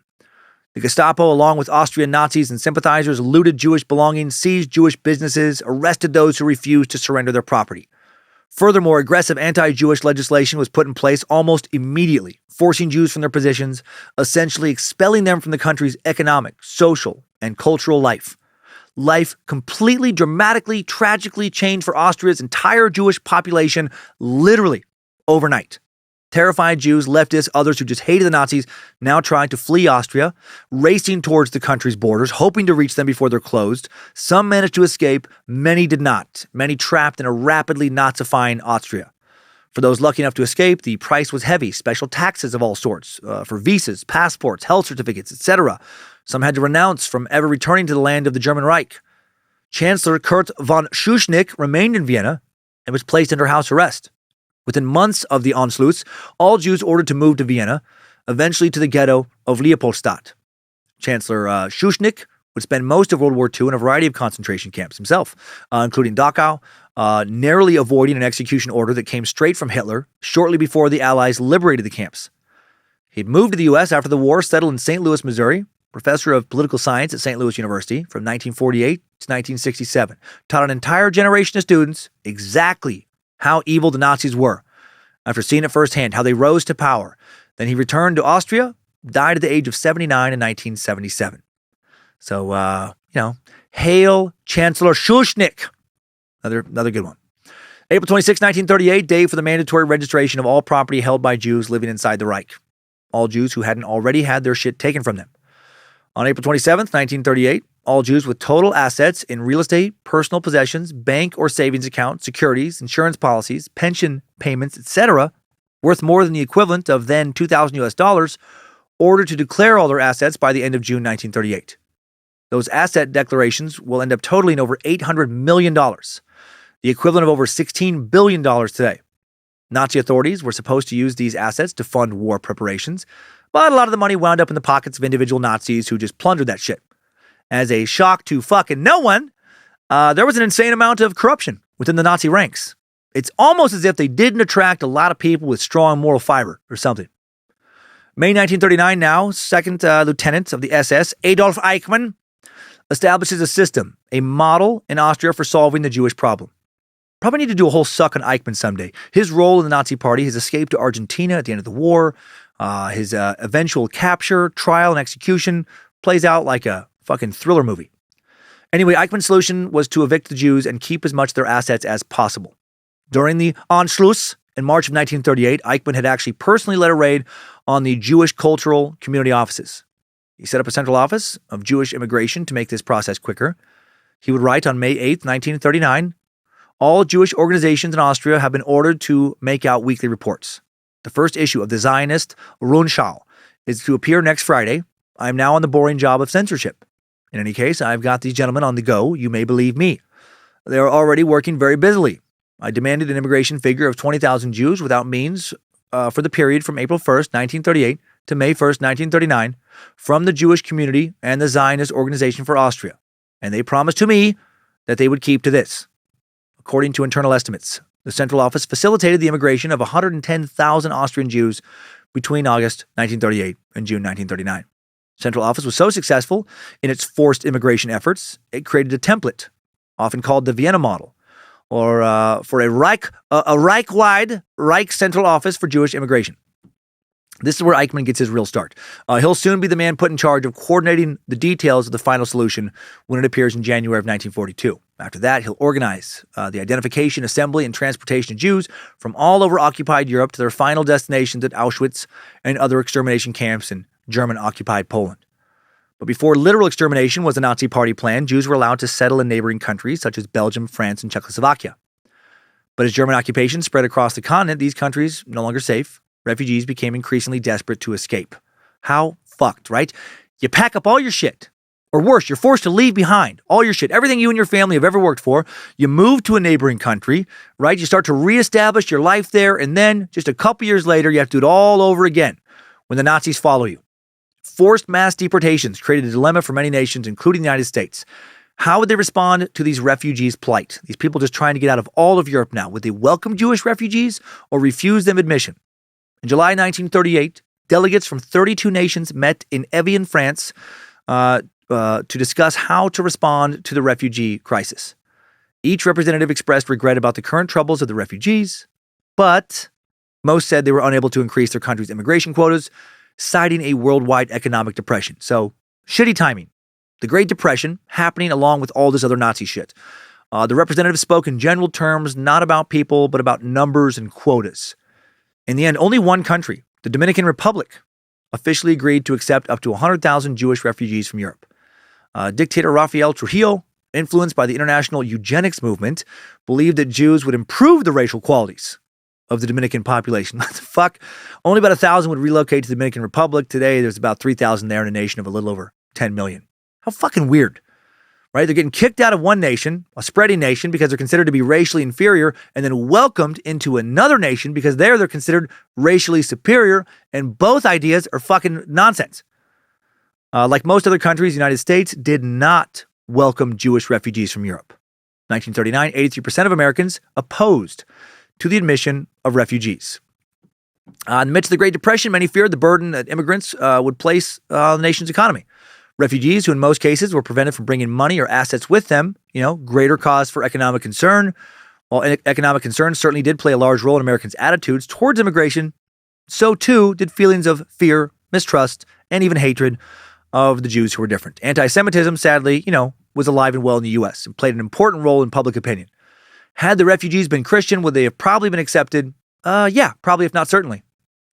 American anti-Semitism, propagated by leaders like Father Charles Coughlin, known as the radio priest, who was the first to offer Catholic religious services over the radio. He reached millions of people, right, each week with his broadcasts, and he was a fucking piece of shit. He often preached anti-Semitism, accusing the Jews of manipulating financial institutions, conspiring to control the world, other tired old lies still getting spread around by more morons today. Despite obstacles to immigration, some 200,000 Jews did manage to reach the U.S. between 1933 and 1945. Still, this number, small fraction of those who wanted to come. The vast majority of the world, the U.S. included, did not step up to help the Jews fleeing the Holocaust. After the Evian Conference, Hitler is said to have concluded, nobody wants these criminals. So this just emboldens him further. August 1st, 1938, Adolf Eichmann establishes the Office of Jewish Immigration in Vienna to increase the pace of forced immigration. August 17th, the law on the alteration of family and personal names sets new name requirements for Jews in Germany. This law states that Jews can only be given specific Jewish first names. New Jewish parents must choose a name from this Nazi-approved list. Right? Makes their kids easier to track, not scary at all. Also, any Jew who does not already have a name from this list must add an additional first name to their name. Israel for men and Sarah for women. Individuals have to report their new names to government offices. They also have to use both their given and added first names for business transactions, so everybody knows who they are. September 30th, 1938, Hitler making big moves again. This time he has his eyes on the Sudetenland area in Czechoslovakia, had a substantial German population and important industrial resources. He told his generals, May 1938, that he intended to smash Czechoslovakia by military action in the near future. That September, British Prime Minister Neville Chamberlain goes to Germany twice to discuss the situation with Hitler.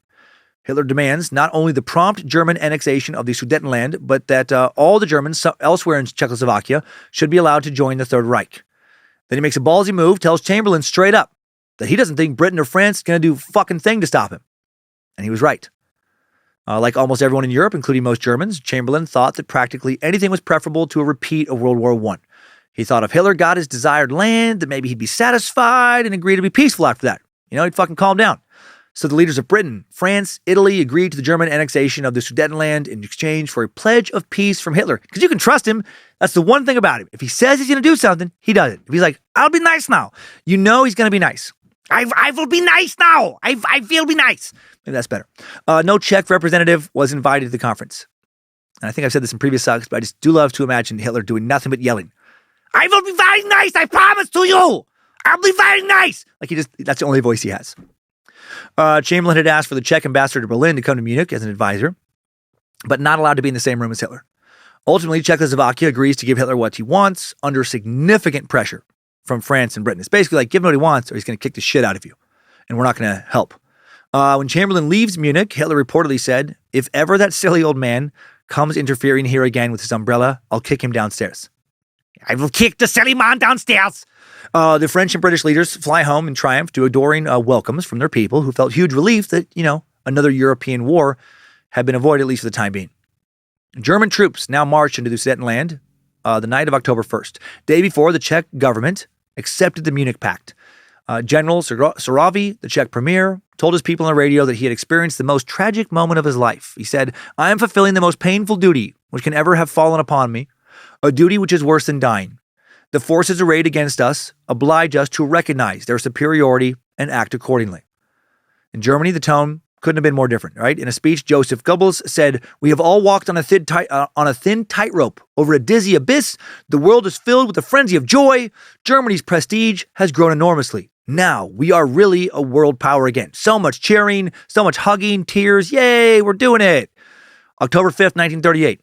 Germans now mark all Jewish passports with a large letter J to restrict Jews from immigrating to Switzerland. And Switzerland actually asked Germany to do this.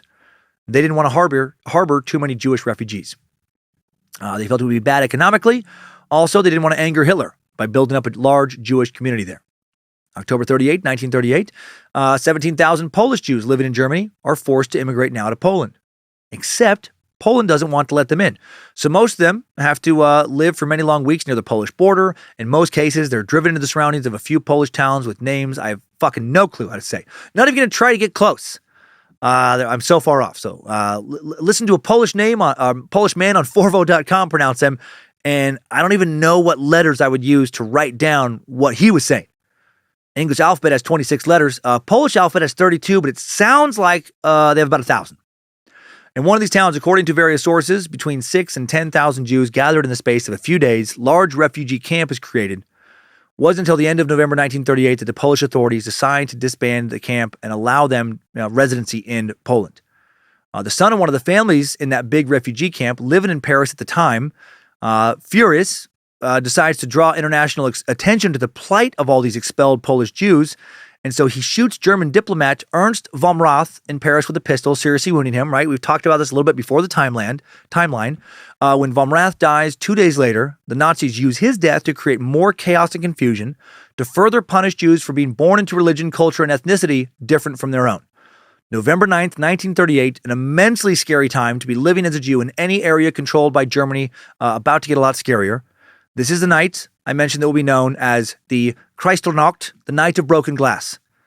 Right, starting in the late hours of November 9th, continuing to the next day, Nazi mobs torch, otherwise vandalize hundreds of synagogues throughout the Reich, damage, if not completely destroy, thousands of Jewish homes, schools, businesses, hospitals, cemeteries, etc. About 100 Jews murdered during the violence, countless others beaten. Nazi officials ordered German police officers, firemen to do nothing as the riots raged and the buildings burned. Firefighters were allowed to extinguish blazes that did threaten Aryan-owned property, of course, though. All in all, approximately 200 synagogues destroyed. Different sources, different numbers. 7,500 Jewish shops looted. 30,000 male Jews rounded up, sent to concentration camps across Germany and its taken lands. The violence of Kristallnacht served notice to German Jews that Nazi anti-Semitism, not a fad. This is not going away. This is only going to intensify. No one punished for taking part in the death and destruction. No non-Jewish people anyway. More now began to seriously plot their escapes. November 12th, just 2 days later, a decree passes in Germany forcing all Jews to transfer retail businesses over to Aryan hands, right? It just gets worse and worse. 3 days later, November 15th, all Jewish pupils expelled from German schools. That same day, American President Franklin D. Roosevelt responds to news of Kristallnacht by reading a statement to the media in which he harshly denounces the rising tide of anti-Semitism in Germany. He also recalls Hugh Wilson, his ambassador to Germany. Even though Roosevelt condemned Nazi violence, the U.S. refused to ease the immigration restrictions it had in place, constraints that prevented masses of German Jews from, escaping this terror that Roosevelt is denouncing. So FDR's words, they don't mean fucking shit to any Jewish people trapped in Hitler's bold, new, terrifying world. They also don't mean shit to any American Jews who have family or friends trapped over in Hitler's hellscape. January 30th, 1939, Hitler delivers a new and fucking terrifying speech to his pseudo-parliament, the Reichstag. All right, they're now a parliament in name only. They're doing whatever Hitler tells them to do. Known as the Reichstag speech, Hitler outlines now the plan for Nazi Germany not to just resettle Jews, but to exterminate them. He will say, in connection with the Jewish question, I have this to say. For hundreds of years, Germany was good enough to receive these elements, although they possessed nothing except infectious political and physical diseases. Jesus Christ. What they possess today, they have by a very large extent gained at the cost of the less astute German nation by the most reprehensible manipulations. Today, we are merely paying these people back what it deserves. Above all, German culture is German and not Jewish, and therefore its management and care will be entrusted to members of our own nation. Europe cannot settle down until the Jewish question is cleared up. Good God, man, such slanderous nonsense. Germany's Jewish population had literally never done anything to harm the state. It had only strengthened it by being a subculture with a more consistent focus on education and fiscal responsibility than most of its Christian counterparts. And that's not slander. That's a fucking fact. According to a 2014 religious landscape survey conducted by my favorite research organization, the Pew Research Center, their website, a fucking treasure trove of nonpartisan data. In 2014, 59% of adult Jewish Americans had a college degree. Baptists, 12%. Pentecostals, 15%. Catholics, 26%. And on and on and on. Also according to 2005 data, 14.1% of U.S. doctors identified as Jewish, despite only accounting for 1.9% of the general population. 21.7% of U.S. doctors identified as Catholic, but made up 26.7% of the population. Per capita, no culture kicks out more doctors than Jewish community in America. Race, not even close. And I throw out these stats because comparative data for Germany in the 1930s does not exist. But I am strongly guessing that the ratios would be similar. And I bring this up to illustrate that the Jewish culture, not parasitic, hardworking, and education-focused. You don't become a doctor unless you successfully achieve a high degree of education, and education attained through hard fucking work. Guessing you all know that Hitler was full of shit, I just like to lay out data to help illustrate how truly full of shit he was. Hitler was probably intimidated by the intellectualism of many of his Jewish counterparts. They probably made his art school reject micro-peen fucking one-balled ass feel stupid and less than.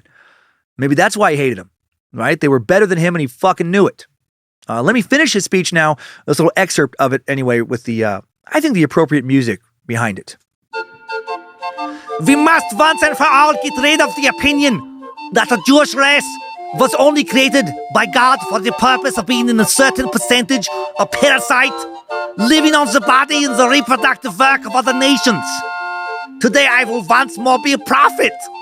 If the international Jewish financiers, I like to make his voice shake, in and outside of Europe, should succeed in plunging the nations once more into World War, the result will not be the pulverization of the earth and the victory of Jewry, but the annihilation of the Jewish race in Europe. And then he just gets his little tiny pinkies out, just starts jerking off his tiny little dick with his, someone look at how strong and strong I am from the fiora. He's such a fucking dumb piece of shit. Holocaust, now closer at hand than ever. February 1939, the head of a major Nazi-controlled Austrian bank consortium, Hans Roethlisberger, notes that 77.6% of the Aryanization of Jewish shops and businesses, of a total of more than 36,000 that were to be kept functioning, about 4,000 have been achieved. So, right, almost all the businesses have been transferred over. The majority had gone to Nazi party members. Of course they had. These Nazis just straight up stole their neighbor's shit. New law passes. Hey, that business you worked really hard over multiple generations to build up. Well, law says you literally have to hand it all over to me. So fuck you. Legalize gangsters. March 15th, 1939, Germans successfully occupy Czechoslovakia. September 1st, 1939, Germans invade Poland, marking the day many will continue to remember as the official beginning of World War II. To justify this action, Nazi propagandists accused Poland of persecuting ethnic Germans living in Poland. They weren't. Reminds me of Putin's justifications for invading Ukraine, right? Putin and Hitler, cut from the same cloth in so many ways. Nazis also falsely claimed that Poland was planning with its allies, Great Britain and France, to encircle and dismember Germany. The SS, in collusion with the German military, staged a phony attack on a German radio station now, which they then falsely accused Poland of committing, right? This was one of the rare actual false flag operations. The Gleiwitz incident. Hitler then launched a retaliatory in quotes, campaign against Poland, full-scale invasion. Germany launched a surprise attack at dawn, September 1st, 1939, with an advanced force consisting of more than 2,000 tanks, supported by nearly 900 bombers and over 400 fighter planes. In all, Germany deployed 60 divisions, nearly 1.5 million soldiers in the invasion. Hundreds of thousands of refugees, both Jewish and non-Jewish, flee the German advance. Poland will fight back, but unfortunately not effectively, right? The Nazi war machine has just grown too fucking powerful for them to stop it. Western Poland falls to Germany in a matter of a few weeks. Resistance fighters will continue to fight for the duration of World War II, but for all intent and purposes, Poland belongs to Germany. Well, part of it does. The part that didn't fall to Russia. Poland got so fucked here. Russia also invades Poland. Super fun times. Two massive war machines led by two of the worst people of all time, Hitler and Stalin, invade their country in the same fucking month. Man, poor Poland. Geographically, they were located in basically the worst spot on earth in the 20th century. Well, them and Korea, right, before it was divided. September 3rd, 1939, Britain and France declare war on Germany. Then Poland finds itself fighting a two-front war with the Soviet Union when the Soviet Union invades on September 17th. Polish government flees the country the same day. Can't blame them. The outcome of the double invasion, 100% not going to be Polish independence. September 21st, Reinhard Heydrich, chief of the Reich Security Office, that includes the Gestapo and SD, issues directives to establish ghettos in German-occupied Poland now. Just a few days later, after heavy shelling and bombing, Warsaw surrenders to Germans September 27th. Then, in accordance with their secret protocol to the Non-Aggression Pact, Germany and the Soviet Union partitioned Poland, divided amongst themselves, September 29th. When the Soviets annexed eastern Poland, about 300,000 Jewish refugees from German-occupied Poland were trapped. Vast majority of these refugees remained in Soviet-occupied Poland. Over the following years, the Soviet secret police arrest and deport as, quote, unreliable elements hundreds of thousands of residents of eastern Poland, including thousands and thousands of Jewish refugees from German-occupied Poland. Those arrested deported to Siberia, Central Asia, other locations in the interior of the Soviet Union. About 40,000 Jewish refugees continued their flight from Poland, fearing arrest and persecution in either German or Soviet-occupied territory. Neither place good for them. Hitler wasn't the only evil motherfucker who didn't mind destroying them. Thousands of refugees escaped to the south, booked passages on ships leaving Black Sea ports in Bulgaria and Romania. To reach British-controlled Palestine, their ultimate destination, the boats needed to refuel in Turkey. However, Turkish authorities prevented refugees from traveling through their country unless the refugees had permits from Britain to enter Palestine, which they didn't. By the time refugees reached the German-Soviet demarcation line or other borders, they usually found those borders closed and heavily guarded. And many refugees then had to attempt, to sneak across, often at great danger. Those caught trying to cross between occupation zones or trying to flee without papers would face arrest, arbitrary violence at the hands of both Soviet and German border guards, often executions. For others, the prospect of permanent exile away from their homes was overwhelming. Penniless, tired of aimlessly wandering, despairing of seeing their families in the German-occupied zone of Poland again, some refugees just headed home, back across the German-Soviet demarcation line into German-occupied Poland. Meanwhile, on the German side, after the defeat of Polish forces, German authorities immediately began to enforce racial policies in occupied territories, right? This new one. They required Jews to identify themselves by wearing white armbands with the blue Star of David, conscribe them to forced labor. They expel hundreds of thousands of Poles from their homes, settle more than 500,000 ethnic Germans in their place. It's amazing how much fucking carnage they created in such a short amount of time. October 1939, Nazis now start systematically killing those they deem unworthy of life. In the spring and summer of 1939, a number of Nazi planners had begun to organize a secret killing operation targeting disabled children. Yep, Satan himself got the chills down in hell. He was like, holy fuck, Baphomet. Are you kidding me? Get a load of these motherfuckers. And we thought we were evil. Even I don't target disabled children. Then Satan went back to, butt-fucking good people who hadn't got baptized the right way or whatever he's supposed to be doing down in hell. The plan to start executing disabled children en masse led by two really cool dudes. Philip Buehler, director of Hitler's private chancellery, and Karl Brandt, Hitler's attending physician. A couple of real teddy bears. The plan was named T4, after the street address of the program's coordinating office, the Tiergartenstraße 4. Under the leadership, operatives established 6 gassing/euthanasia installations. In August of 1939, the Reich Ministry of the Interior circulated a decree requiring all physicians, nurses, and midwives to report newborn infants and children under the age of 3 who showed any signs of severe mental or physical disability. Then, beginning in October of 1939, public health authorities began to encourage parents of children with disabilities to admit their young children to one of a number of brand new, specially designated pediatric clinics throughout Germany and Austria. These specialty clinics were, killing centers. Their specially recruited medical staff murdered young charges by lethal overdoses of medication, or to be extra humane and lovey-dovey, they literally starved these fucking kids to death. God, just taking a fucking claw hammer to them would have been more merciful. At first, medical professionals and clinic administrators included only infants and toddlers in the operation. But then, once that line's crossed, why not keep pushing things further? I mean, once you've gone to a place where you can sleep at night after starving disabled toddlers to death, why not kill a bunch of other kids? Now they included kids of up to 17 years old.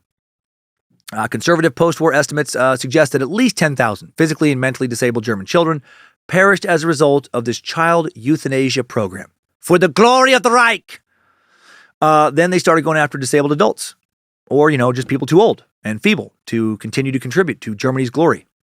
T4 planners began to distribute carefully formulated questionnaires to all public health officials, public and private hospitals, mental institutions, nursing homes for the chronically ill and aged.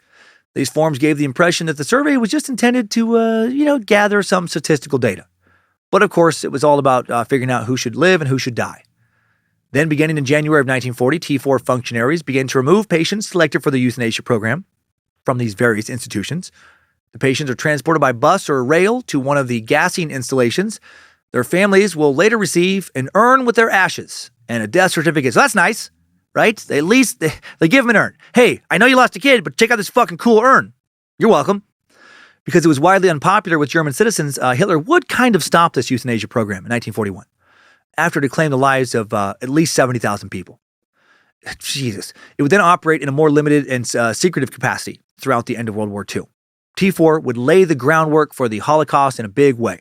The gas chambers they used would become the backbone of the plan to kill European Jews, and many of the T4 experts, quote unquote, would go on to play large roles in the operations of Holocaust concentration camps. October 12th now, 1939. Germany begins deportation of Austrian and Czech Jews to Poland. Just over 2 weeks later, October 28th, the first Polish ghetto is established in Piotrkow. By April 9th, 1940, the Nazis occupied Denmark and southern Norway. They'd take the rest of Norway over the next few months. When Germany occupied Denmark, the Jewish population, approximately only 7,500, accounting for only 0.2% of the country's population. About 6,000 of these Jews are Danish citizens. The rest, German, Eastern European refugees. Most Jews lived in the country's capital and largest city, Copenhagen. Germans actually permitted the Danish government complete autonomy in running their domestic affairs, including maintaining control over the legal system and police forces, meaning that the Danish government would not require Jews to register their property and assets to identify themselves or give up apartments, homes, or businesses. I just don't think there was enough of them for Germany at this point in time to care. It wasn't a Nazi priority. Let's talk about Norway briefly. Nazis believed that Norwegians were actually racially, although not culturally, superior to them. Hitler hoped to win them over to his worldview. Rather than deploy the policies of mass extermination and slave labor used in Eastern Europe, he courted them through propaganda and other incentives. Or I guess not other incentives, just incentives. He was such a fucking lunatic. Within months of the April 1940 invasion, the Nazis began to develop sweeping plans for the transformation of Norway's towns and landscapes, while publicly promising the Norwegians that the occupation was temporary, just a measure to protect them from British aggression. They really they dealt with the Norwegians with like kid gloves because Hitler had a fucking hard on for them. New Trondheim, also referred to as North Star, was the most grandiose of the projects the Nazis had in Norway.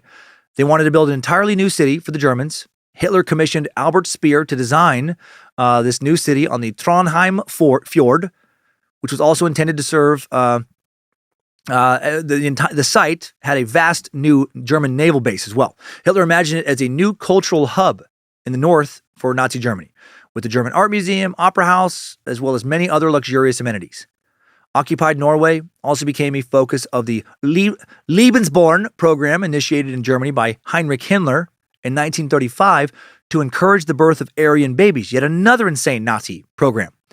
Intending to harvest the Norwegians' supposedly superior genes to improve the racial health of the German population, these lunatics established more maternity centers in Norway than in any other country, including Germany. Treating these children like precious natural resources in Norway that could benefit the Reich, the Nazis devised a pipeline that would send hundreds and hundreds of babies from Norway to Germany. They just would flat out fucking kidnap Norwegian kids that they felt had superior Aryan genes, hand them over to Nazi families in Germany so they could be indoctrinated into Nazi culture. Fuck. It's hard to accept. It's hard to wrap your head around how insane all this shit is, just collectively. Norwegian Nazification attempts aroused strong resistance. Norwegians not a fan of Hitler. The Germans encountered strikes, protests. They had to declare martial law and hand out some death sentences to get them to calm down a bit. Germans wouldn't leave Norway until late 1944 when they needed all hands on deck back down south in a futile attempt to keep Allied powers from fucking eradicating them. May 7th, 1940. The Lodz Ghetto in Poland sealed with 165,000 people inside in just 1.6 square miles. Over the following 2 years, almost 40,000 Jews would be deported to the Lodz Ghetto, 20,000 from Germany, Austria, the Protectorate of Bohemia and Moravia, and Luxembourg, and almost 20,000 more from smaller provincial towns. In total, approximately 210,000 people forced to live in the Lodz ghetto, less than 2 square miles of land. The Jews of Lodz had formed the second largest Jewish community in pre-war Poland after Warsaw. Now they were isolated from the rest of Lodz, right? Their former neighbors and friends with barbed wire fencing. German police guarded the ghetto perimeter, while internal order in the ghetto, largely the responsibility of the Jewish ghetto police. To really get a look at how life played out in a Jewish Nazi ghetto, you can listen to episode 171 on the Warsaw Ghetto. As early as May 1940, the Germans established factories in the Lodz ghetto, used Jewish residents for forced labor.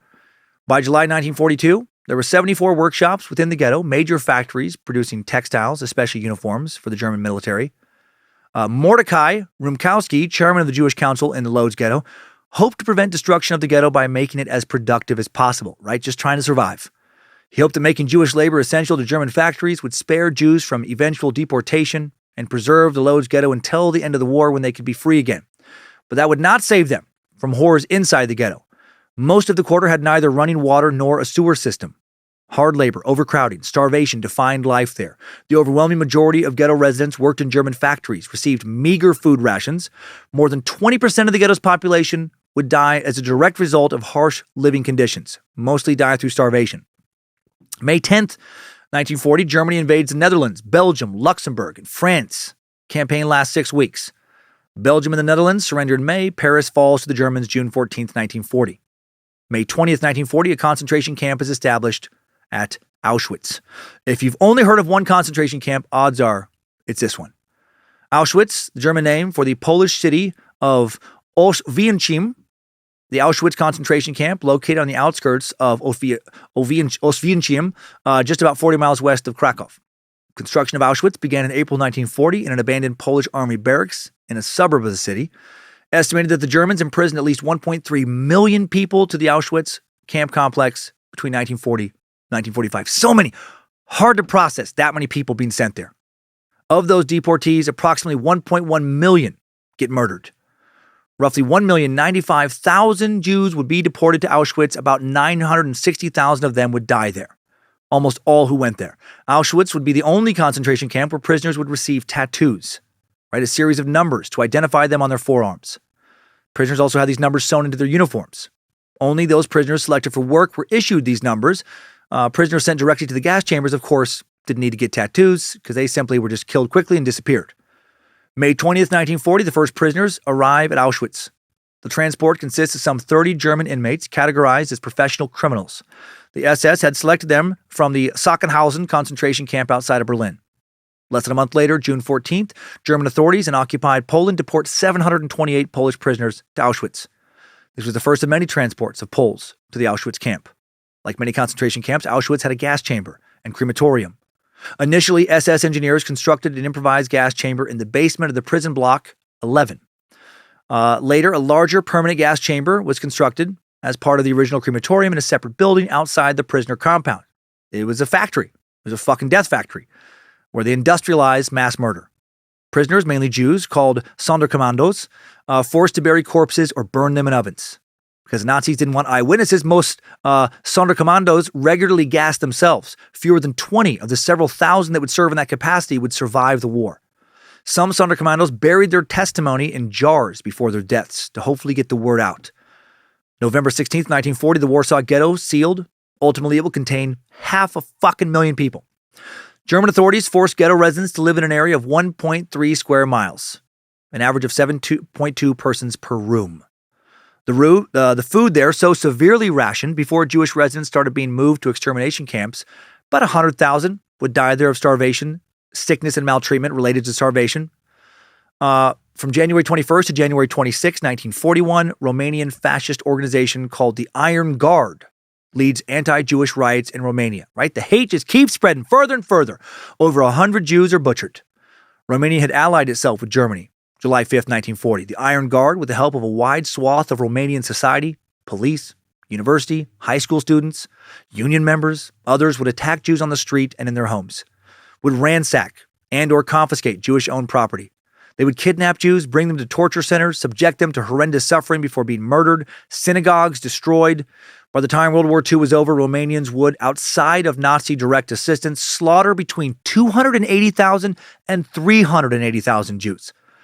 Hitler and his Nazis, not the only sadistic, mindless bigots in Europe. Centuries of anti-Semitic sentiment had created deep-seated fear and hatred in so many. February 1st, 1941, German authorities began rounding up Polish Jews for transfer to the Warsaw Ghetto. April 6, 1941, Germany attacks Yugoslavia and Greece. More occupation follows. The attack on Yugoslavia, swift and brutal. An act of terror resulted in the death of 17,000 civilians, non-combatants, in one fucking day. Largest number of civilian casualties in a single day since the start of the war. The Jewish population in Greece would be nearly eradicated. Of its pre-war population of 75 to 77,000, only 11 to 12,000 would survive, either by joining the resistance or by being hidden.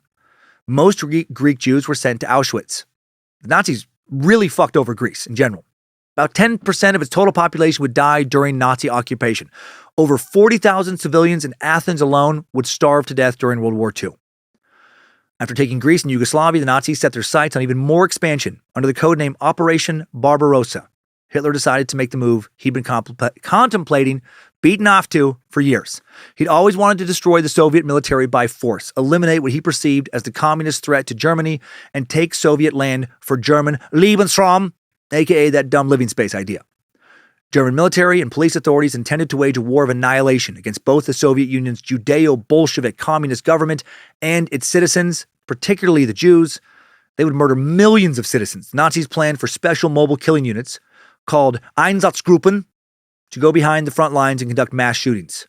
In addition, the German military planned/hoped that tens of millions of Soviet citizens would starve to death, the intended result of German occupation policies. Part of what made the Nazis such a dangerous military force was that they did not give a fuck about collateral damage or war crimes. Not at all. If Hitler would have had access to nuclear weapons, he would have bombed a lot more than the two cities the U.S. did in World War II. He would have fucking obliterated most of the world had he had the chance. I have no doubt in my mind. Take the world over or burn everything to the fucking ground. Moscow, St. Petersburg, sure as shit would not be here today if Hitler had gotten a bunch of nukes. London, also definitely gone. June 22nd, 1941, 3 German-led armies attacked the Soviet Union across a broad front. The Soviet armies, initially overwhelmed. German units encircled millions of Soviet soldiers, cut off from supplies and reinforcements. The Soviet soldiers had few options other than to surrender. Many of them would then be executed. As the German army advanced deep into the Soviet territory, SS and police units followed the troops. The first to arrive were the Einsatzgruppen. These roving, killing death squads targeted Jewish men, officials of the Communist Party, and the Roma people. Generally, they shot them in mass and just tossed their bodies in mass graves. What a fucking job to have, to work for one of these units, to just roam around, rounding up innocent, unarmed citizens, mothers, fathers, children, babies, grandparents, just take them out into the woods and mow them down. If you were not evil when you started out working for one of these units, how fucked up would you be by the end of the war? How could you ever look in the mirror again without seeing a devil staring back at you? One of these, Einsatzkommando 9 was a subunit of Eisengruppe B, who following the occupation of Vilnius in present-day Lithuania in June of 1941, would shoot 500 Jews a day. My God. Otto Ohlendorf was the leader of Einsatzgruppen D. His unit and 3 others operating behind and alongside the German army murdered between 1.5 and 2 million Jews in Eastern Europe. What the fuck? Instead of the systematic and mechanized killing of the concentration camps, the slaughter perpetrated by Ohlendorf and his fellow commanders was face-to-face, right? The murdered usually perished relatively close to their homes. Using the ruse of resettlement, calls were given for Jews to assemble at a given time and place. Then the members of these special task forces would march them off, ostensibly to a place of transportation. But instead of being transported, the victims would arrive at places where pits, ditches, trenches, ravines would await them. In some cases, they had to dig their own graves. Forced at gunpoint to jump down into these pits, they were shot after pleading for their lives and those of families and neighbors. They would shoot small children in a fucking pit before the very eyes of their parents who knew they were going to die moments later. The executioners, frequently intoxicated, became more and more numb to the end results of their deeds as the war went on. In April 1948, Ohlendorf would be found guilty for the mass murder of 90,000 men, women, and children, most of them Jewish. American officials would execute that sack of shit June of 1951. Late July, Heinrich Himmler's representatives arrived in the Soviet Union. Himmler himself would pay a series of visits to the Einsatzgruppen units across the Soviet Union in mid-August 1941. Probably watched some executions while he fucking beat off or something. During these visits, Himmler orally issued instructions which encouraged the complete annihilation of Jews, regardless of age, gender, or proven connection to communism. After each of his visits, murders of Jews in that area would quickly escalate. Mid-August 1941, the Soviets started beefing up their resistance. German forces would reach the gates of the Russian city of Leningrad, known today as St. Petersburg, by September 1941, but they were quickly losing steam. We learned about the siege of Leningrad in the recent Putin-suck, right? His parents were living there and would both survive a prolonged Nazi assault on the city. Speaking of Putin, you know I really don't like him, but he's got a lot of money, he pays well, and he bought an ad on this episode to advertise an album of new music he has. Hello, capitalist pig and western filth monkey. It is I, Vladimir, son of Vladimir Putin, strongest pony boy in all of Russia. I want to breed your ear hole with fine music. I record no album of many original hit songs. You buy $4,000 per compact disc. All right, all of it, very good. I give you taste. This Hotel California. Dark desert highway, more warm smell, you get it. Up ahead in distance, I see shimmering light. My head is very heavy, and, my sight does not grow dim because that is weak. My sight stays strong, but I stop for night because I want to. And she stands in doorway. I hear a mission bell, and I'm thinking to myself, this is very fine lady for me to breathe her mouth, vagina, and butt. She light a candle, because I tell her to, and she show me very many good ways, and I strong pony boy and do very good things to her body. And then I hear people say, welcome to Hotel California, but not in United States. It's Russia, California. It's a lovely place, better than US California, with lovely faces of Russian communist women. Plenty of rooms at Hotel California, maybe some strong pony boy men. Any time of year you find it here, it's a strong place to stay. So, that is what I write. It's my original song, and I like. And I also write and sing original of Let It Be, Freebird, Purple Haze, Sweet Child of Mine, Wonderwall, Painted Black, Enter Sandman, Bobby McGee, I Keep Forgetting, Don't Stop Believing, Folsom Prison Blues, You Can't Touch This, Ice Ice Baby. Many other original music. By now, maybe I not just breed your ear, maybe I breed your mouth. Maybe I breed your strong vagina. Strong pony boy like me must breed so much for Russia and for Special Daddy. Okay, thank you for listening. Please pay. So that's our sponsor for the show. And again, I don't care for him, but he paid us $1 million for that. So, what do you do? Back to 1941, St. Petersburg, formerly known as Leningrad now. Roughly 1 million Russian civilians and soldiers. I needed that break. That was fun. I needed to lighten up for a second because this is it's darkness. Roughly 1 million Russian civilians and soldiers will not survive Nazi attacks. Nazis had initially expected to complete their invasion of the Soviet Union by the fall of 1941. Doesn't look like it's going to happen now. A brutal Russian winter is setting in, and they don't have enough food, medicine, and supplies to last through it. So consequently, German forces, overstretched along a 1,000-mile-long eastern front, become vulnerable to Soviet counterattack. Soviet Union, Germany would volley attacks, counterattacks, back and forth for the following months. Meanwhile, September 1st, 1941, German Jews required to wear the Yellow Star of David with the word Jude now.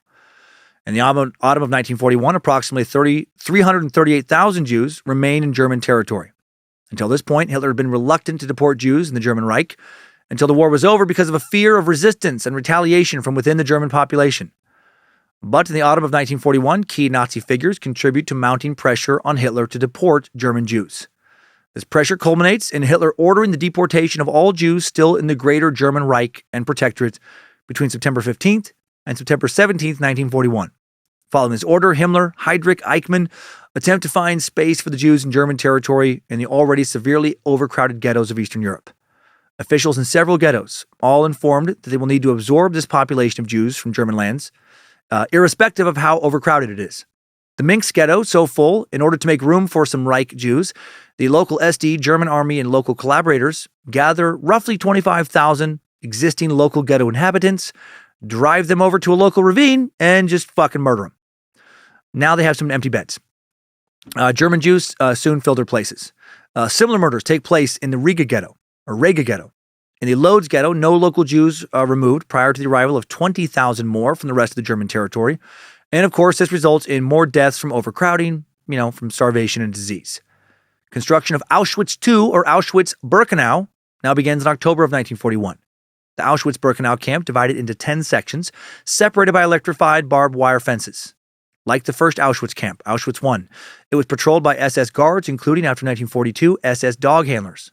This camp included sections for women, men, a family camp for Roman people deported from Germany, Austria, and the Protectorate of Bohemia and Moravia, and a family camp for Jewish families deported from the Theresienstadt ghetto.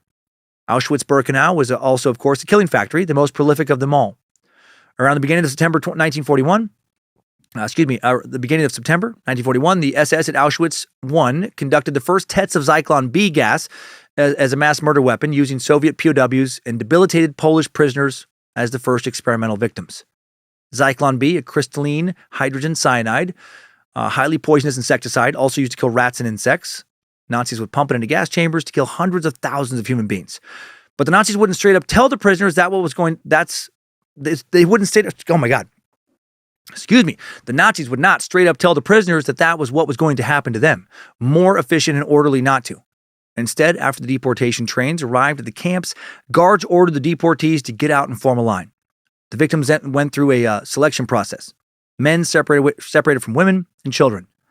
A Nazi, usually an SS physician, would look quickly at each person, decide if they were healthy and strong enough for forced labor. SS officer would then point to the left or to the right. Victims had no idea they were being selected to live or die. Babies, young children, pregnant women, the elderly, people with disabilities, the sick, very little chance of surviving the first selection. Those who had been selected to die were then led directly to gas chambers.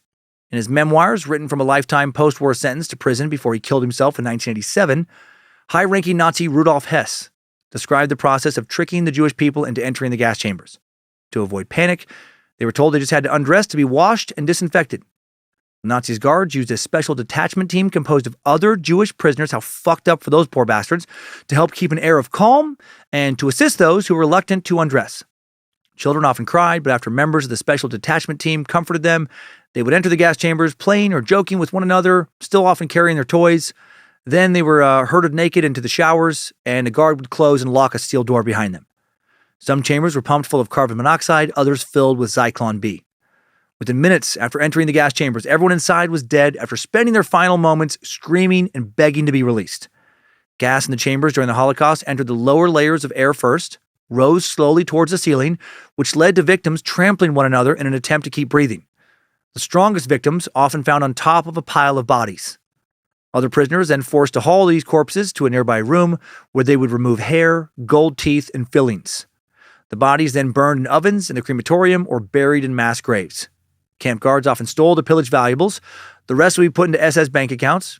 Private business firms would buy and use their fucking hair to make many products, including ship rope and mattresses. Fucking what?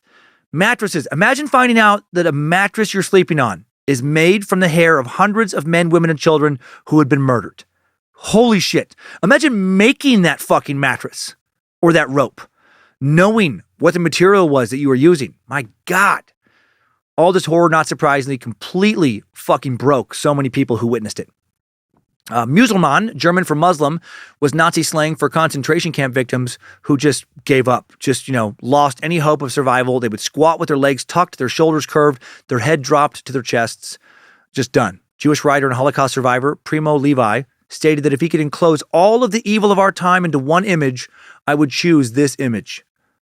October 15th, 1941, Hitler decides to deport German Jews to the occupied Soviet Union.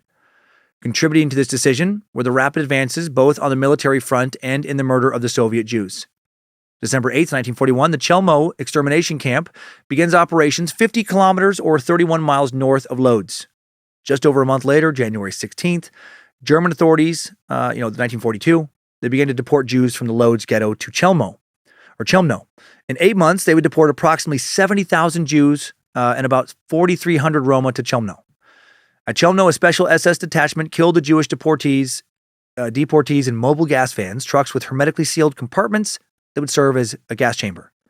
At first, the Germans required that the Jewish Council in Lodz prepare a list of deportees, but since that method failed to fill required kill quotas, they just resorted to police roundups pretty soon. German personnel would just shoot and kill hundreds of Jews, including children, the elderly, the sick, during the deportation operations. Let's now meet someone who somehow survived all of this insanity. Numerous members of Erich Hirsch's family would be killed at the Chelmno concentration camp. Erich was born into a tight-knit Polish family, one of 5 siblings. The family followed the Jewish faith, and Erich attended a Jewish school. He had a happy childhood, going to the park, ice skating, singing solos in the school choir. Despite his happy childhood, he also later did remember some anti-Semitism. He would say, "I was coming out from the school, and a few Polish children shouted, 'Go back to Palestine.' I was born in Poland, a Polish subject, but according to them, we weren't Polish." On September 1st, 1939, when the German army invaded Poland, Erich's family fled their home and went to Lodz to stay with relatives. The journey to Lodz, 65 kilometers, 40 miles. They walked. Whatever possessions they could carry was all they took with them. It took them 3 days. Erich saw German soldiers laughing, joking, while humiliating Jewish men by cutting off their beards, doing other things along the way. Towards the end of 1941, authorities came to take Erich's father to a work camp. His father escaped, so then they tried to take Erich's brother as a replacement. He also escaped. So now they took 11-year-old Erich. Erich was taken to a small Otoszno, to the smaller Otoszno camp in Nazi-occupied Poland. His job was cleaning the commandant's office, and he was able to survive there by being able to work indoors and steal scraps of food. Following year, 1942, Erich able to make it to the Lodz ghetto. Soon he and his remaining family members, taken from camps, gather in a church in a small village with numerous other Jews. They're sorted into groups. Erich manages to sneak into a line of people who are being taken back to the ghetto. His family, with the majority of others at the church, were taken to the Chelmno death camp and murdered. Erich went to live in the ghetto orphanage, worked in a textile mill for the next 2 years. As he remembered it, "I didn't know what to do. I was on my own. The older people didn't have time for me, So I went out on the street. I sat on the corner and I started crying. I didn't know what to do." I can't imagine. In 1944, Erich, along with almost 200 children from the orphanage, would be forcibly marched to Auschwitz. Upon arrival at Auschwitz, he and other prisoners divided into 2 lines, right? That process called selection. Healthy working age people, 1 line, everybody else, the other. Erich could tell the healthier looking people were being sent to one side, so he quickly went in that side when a disturbance distracted the guards. If Erich had not swapped lines, he was designated for the other line initially because he was, so young, he once again would have died. He would have been sent straight to the gas chamber. Erich was then shaved all over, made to shower before given a striped uniform, tattooed with the number B7608.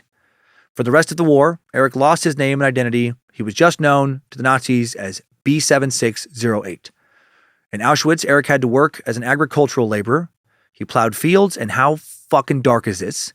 Fertilized these fields using the ashes from the crematoria. He felt pieces of bones in the ashes. As he spread it, he knew exactly what the ashes were. Erich was later transferred to the fishing commando to catch fish to be sent back to Germany to feed the Nazis and their supporters. So that's fun.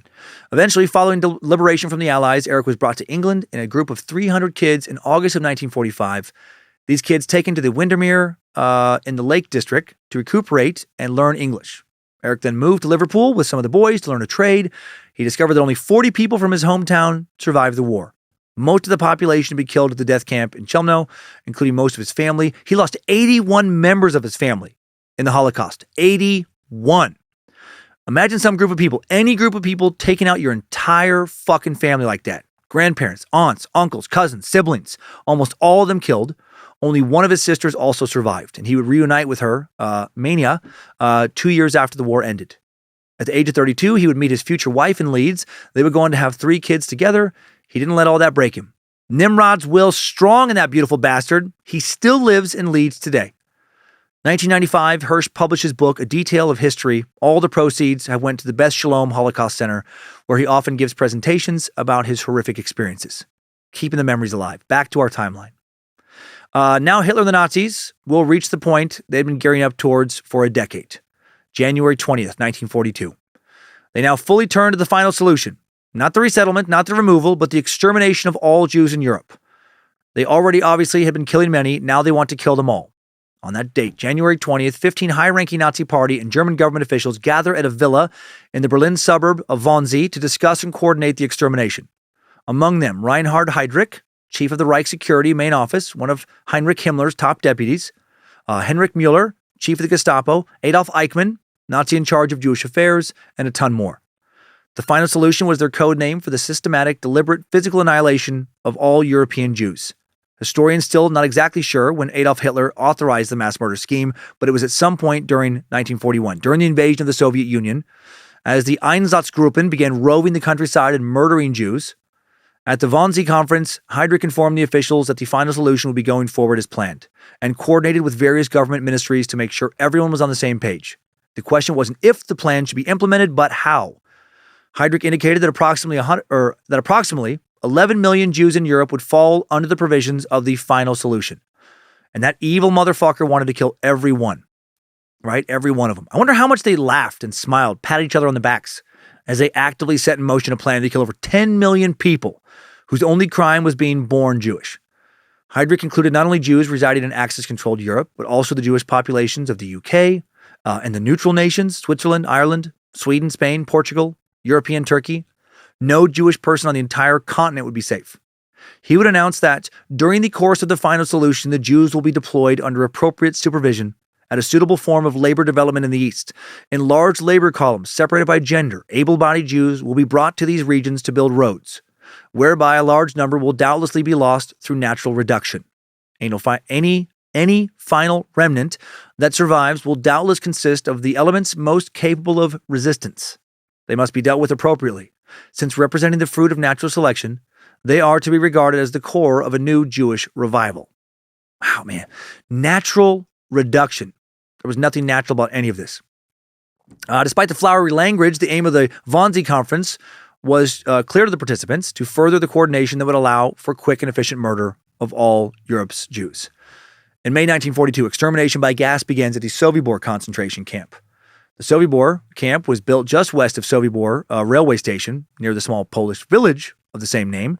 Nearby spur connected the railway to the camp to a larger rail line.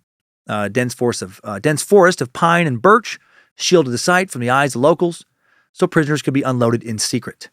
In this thinly populated, swampy area on the eastern border of Poland, 250,000 Jews would be murdered by October of 1943. Just one of so many death camps. July 22nd, Germans established the Treblinka concentration camp. All throughout the summer of 1942, Jews would be deported to this camp from other concentration camps in Belgium, Croatia, France, the Netherlands, and Poland. Treblinka operated between July 23rd, 1942, October 19th, 1943. During that time, between 700 and 900,000 Jews murdered in its gas chambers, along with roughly 2,000 Romani. More Jews murdered at Treblinka than any other Nazi extermination camp apart from the Auschwitz-Birkenau complex. Let's now meet another person unfortunate enough to be caught up in this highly coordinated and far-reaching extermination campaign, Rena Finder. For young Rena, December 31st, 1942 was a terrible New Year's Eve. It was the beginning of a new horrifying chapter in the life of the Jewish 13-year-old girl living in Krakow, Poland. That day, her father had been accused of being a member of the Jewish resistance. How terrible of him not to want to, let the Nazis just keep killing his friends and family, and he was arrested. Rena soon became one of the youngest Jewish workers in the enamelware and ammunition factory in Krakow, owned by Oskar Schindler, a businessman whose story of saving more than 1,000 Jewish people during World War II was made famous by Schindler's List, the 1993 Steven Spielberg film adaptation of Australian author Thomas Keneally's 1982 historical fictional novel.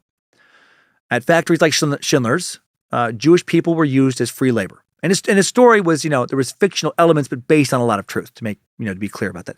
At factories like Schindler's, Jewish people were used as free labor. And when Schindler started out, quote, helping Jewish people, his reasoning actually was not quite altruistic. He was afraid of getting drafted. He'd led a lavish lifestyle. He needed to keep funding if he wanted to have it continue. He made a lot more money, or he would make a lot more money as a factory owner than he would in the military. So he landed on this idea that Jewish laborers would be cheaper than Polish workers who were not Jewish. Then, once they're working for him, Schindler starts to care about these people. He gets a sub-camp constructed on his factory premises in 1943. Before this, SS guards would march them from the Płaczów sub-camp where they lived to the factory and back home late at night. Schindler now tells officials he wants them closer so they can work more often, which was not entirely true. By housing them himself, the quality of their life would improve. At their new housing, the food was better, males and females were no longer separated. Schindler did not allow SS guards into the housing area. They could stay in watchtowers but not come in. And he was allowed to do this because he was productive with his factory. Rena, who remembers making shells for ammunition, says she felt like Schindler did the best he could to take care of them. She said, he'd smile and ask you how you are, pat you on the head. I remember I had pneumonia, and I stayed in the clinic for 3 days. If I got sick in Poischouf, they would have killed me. If you stayed in the clinic there for more than a day, they would shoot the patient. That didn't happen in Oskar Schindler's factory. Yeah, fucking think about that. If you were sick for more than 1 day, they just shot you. Kid, adult, man, woman, didn't fucking matter. Work to help the Nazi war cause, work very hard every day, or your life has no value. And if the Nazis should win the war, there would be no reason to keep any of them alive any longer, and they would all just be killed. Finder also remembered a moment when a machine she was using stopped working. She said, I was crying, I was scared. The foreman accused me of sabotage. Schindler said a small girl cannot handle that machine, and nobody but a man should be using that machine. I was convinced he was sent from heaven. Again, had he not intervened, she most likely would have been killed. Wouldn't be until the summer of 1944 that the famous Schindler's List came into creation, when Schindler moved his operations from Krakow to Brunlitz concentration camp in present-day Czech Republic, and wrote up a list of people sent to Brunlitz to work. Those people would be saved. Maybe he wrote up that list. He was actually in jail when the list was made, having been detained during an investigation into whether he had bribed a commandant, which he had. He had bribed numerous Nazi officials in order to save his workers, many of whom, including Rena Finder, would have been sent to Auschwitz and killed had he not done so. October of 1944, a Poischouf camp orderly named Marcel Goldberg may have made the lists that became Schindler's List. Made 2 lists of people approved to go to Brunlitz, and these lists probably can be considered Schindler's Lists. He had never wrote it the way it was portrayed in the movie. Anyway, one list had the names of 300 women, the other had the names of 700 men. Throughout the war, Goldberg, a Jewish prisoner who had been forced by the Nazis to be a camp orderly, coordinated the transportation of Jewish slave laborers from Poischouf to other labor camps in German-occupied Central and Eastern Europe. Not clear exactly how Goldberg chose who would be on the list, but thought he included people he knew, perhaps friends of friends, might have sought the advice of other Jewish inmates working in the office. Rena Finder's mother heard that Goldberg was compiling the list of young people with skinny fingers good for factory work, and she said, my mother sent me to Marcel Goldberg. I went to him, told him my mother and I wanted to be on the list, and he put us on the list. Before the 1,000 Jewish inmates could go to Brunlitz, they had to be inspected first. The men sent to Gross Rosen concentration camp, the women sent to Auschwitz. Rena would later remember, when we got to Auschwitz, we were so thirsty, we tried to catch the snowflakes. But it was not snow falling, it was ashes. That is so fucked. Oh my God. There we were told to undress for an inspection. I remember after they shaved my head, we were put in a dark room and cold water came down. We were completely naked. I remember looking at my mom and I couldn't recognize her. I said, now we won't suffer anymore because we are dead already. She said, we are not dead, we are alive. Schindler's new factory at Brunlitz would operate from October of 1944 through the German surrender in May of 1945. And Schindler would end up saving 1,098 people from almost certain death. With the money he made during the war, Schindler acquired 18 truckloads of wool, khaki material, shoes, and leather, and then gave that to his workers. He told them, this is your money. After the war, the tables turned. The people who had once been his laborers went on to support him through a string of business failures. How fucking beautiful is that? He would die in 1944 in Frankfurt at the age of 66. He was buried in Jerusalem on Mount Zion, the only former member of the Nazi Party to be honored in that way. Rena Finder, born in 1929, still alive, still grateful to Oskar Schindler. So hail Rena Finder, hail Oskar Schindler. Now back to the beginning of 1943, and thankfully, the beginning of the fucking end for these Nazi pieces of shit. February 2nd, 1943, after months of fighting, the German Sixth Army surrenders to Russian forces in Stalingrad. 91,000 German soldiers have been surrounded by a Soviet force twice that size. After the victory at Stalingrad, the Soviet army remained on the offensive, going to first take back control of Ukraine, then virtually all of Russia and eastern Belorussia during 1943. The Nazis, with Hitler and his henchmen angrier and crazier than ever now, started killing Jews at an unprecedented rate. From March 13th to March 16th, 1943, SS, police authorities, liquidate the Krakow ghetto. During the operation, the SS kill approximately 2,000 Jews, transfer another 2,000 members and families of the Jewish Council and the Krakow Ghetto Police Force to Poischouf. The SS then transport approximately 3,000 more Krakow Jews to Auschwitz-Birkenau, where the camp authorities select 499 men and 50 women for forced labor. The rest, fucking killed in the gas chambers. April 19th, the Warsaw Ghetto Revolt begins as Germans attempt to liquidate the ghetto's 70,000 inhabitants there. And again, we covered that in depth in our Warsaw Ghetto episode. Now, in the spring of 1943, better late than never, but way too fucking late, the U.S. government finally gets more involved. This is all thanks to the efforts of Henry Morgenthau Jr. Morgenthau, born into a prominent Jewish family in New York City. His father, Henry Morgenthau Sr., prominent real estate investor and diplomat who once served as ambassador to the Ottoman Empire. A man who tried to get the U.S. to intervene during the Armenian genocide. We covered that genocide and talked about him, much lesser known, but just as catastrophic tragedy, this Armenian genocide, in episode 230 of Timesuck. Morgenthau became FDR's Secretary of the Treasury in 1934. As the only Jewish person in Roosevelt's cabinet, he became aware in 1938 that the immigration quota system, not accommodating the number of Jewish refugees who needed sanctuary to escape persecution and certain death. To say Morgenthau was frustrated with the U.S. response to Hitler would be a huge understatement. The U.S. government knew that Nazi concentration camps were carrying out mass killings.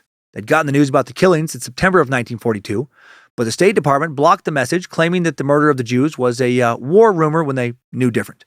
Morgenthau knew it was the truth. By late November of 1943, the U.S. State Department informed that 2 million Jews had already been murdered. But the government's response to issue a stern declaration that they vowed to push the bestial policy of cold-blooded extermination after the war, to punish it, was their response. Sorry, I know I worded that poorly. Obviously, they did not help the Jews being killed. We covered that already. In the spring of 1943, months after the U.S. State Department confirmed the existence of a German policy and practice aimed at wiping out all the Jews in Europe, Morgenthau begging his colleagues now at the State Department, please do something. Morgenthau and his allies would eventually meet with Roosevelt, urge him, please do more. Let's get at least a more focused relief effort. This would finally lead to the establishment of the War Refugee Board, but not until January 22nd, 1944. The War Refugee Board staff worked with Jewish organizations, diplomats from neutral countries, and resistance groups in Europe to rescue Jews from occupied territories and provide relief to Jews hiding in concentration camps. Jews in hiding and in concentration camps. They organized a psychological warfare campaign to deter potential perpetrators, try to counter propaganda with their own kind of war of information. They opened a refugee camp in upstate New York and released the first details of mass murder at Auschwitz to the American people. The War Refugee Board would end up playing a crucial role in the rescue of tens of thousands of Jews. So that is obviously great. After the War Refugee Board's first director, John Peel, called their work little and late in comparison with the enormity of the Holocaust, which is obviously very fair. Could have done so much more. June 21st, 1943, Himmler orders the liquidation of all ghettos in Poland and the Soviet Union. He writes in a memo, I order that all Jews still remaining in ghettos in the Ostland area be collected into concentration camps. Ostland covered present-day Latvia, Estonia, Lithuania. And then his second point, I prohibit the withdrawal of Jews from concentration camps for outside work from August 1st, 1943.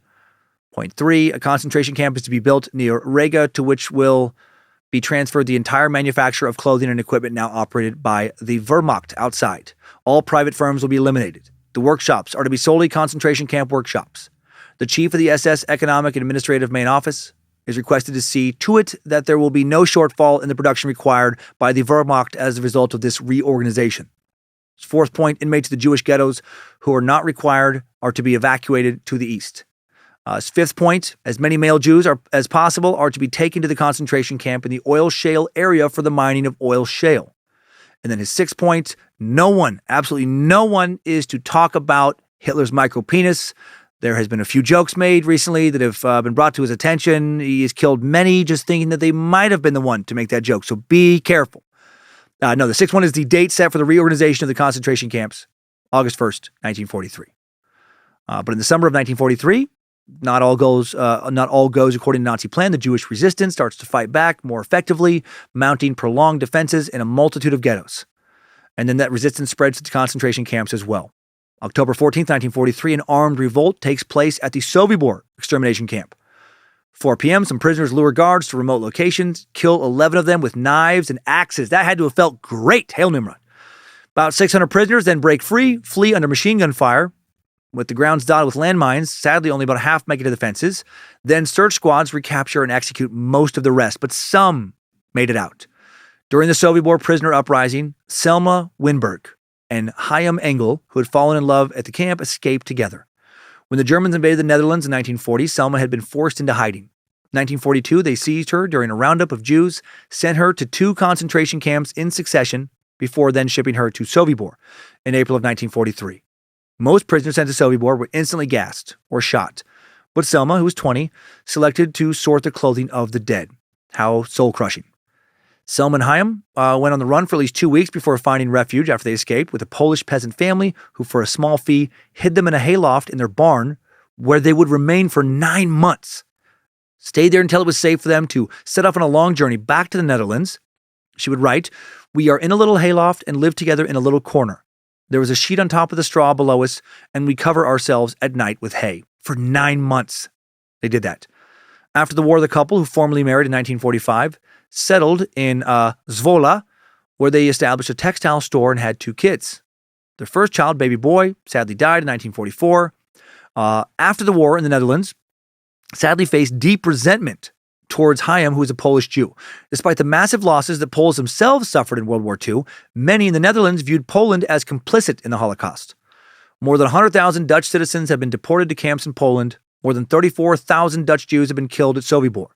The prejudice against them was so great, authorities threatened them with deportation, saying they were Polish citizens. Poland, though, no longer accepting citizens from other countries at that point, so they had to move to Israel, which they did in 1951, then to the U.S. in 1956. There, they would go on to testify to the war crime trials of some German officers. They provided written and oral accounts of their ordeal, were interviewed for books and other publications over the subsequent decades. Not long after Selma and Chaim escaped, Sobibor was liquidated, the camp was erased, buildings dismantled, the earth where they once stood plowed and planted with crops, the whole thing disguised as a farm before the war ended. But Selma and Chaim would not let the world forget. So hail Selma and Chaim as well. Back to the timeline.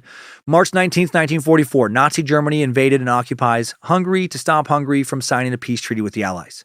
With that, Hungarian Jews' relative security from the Holocaust comes to a quick end.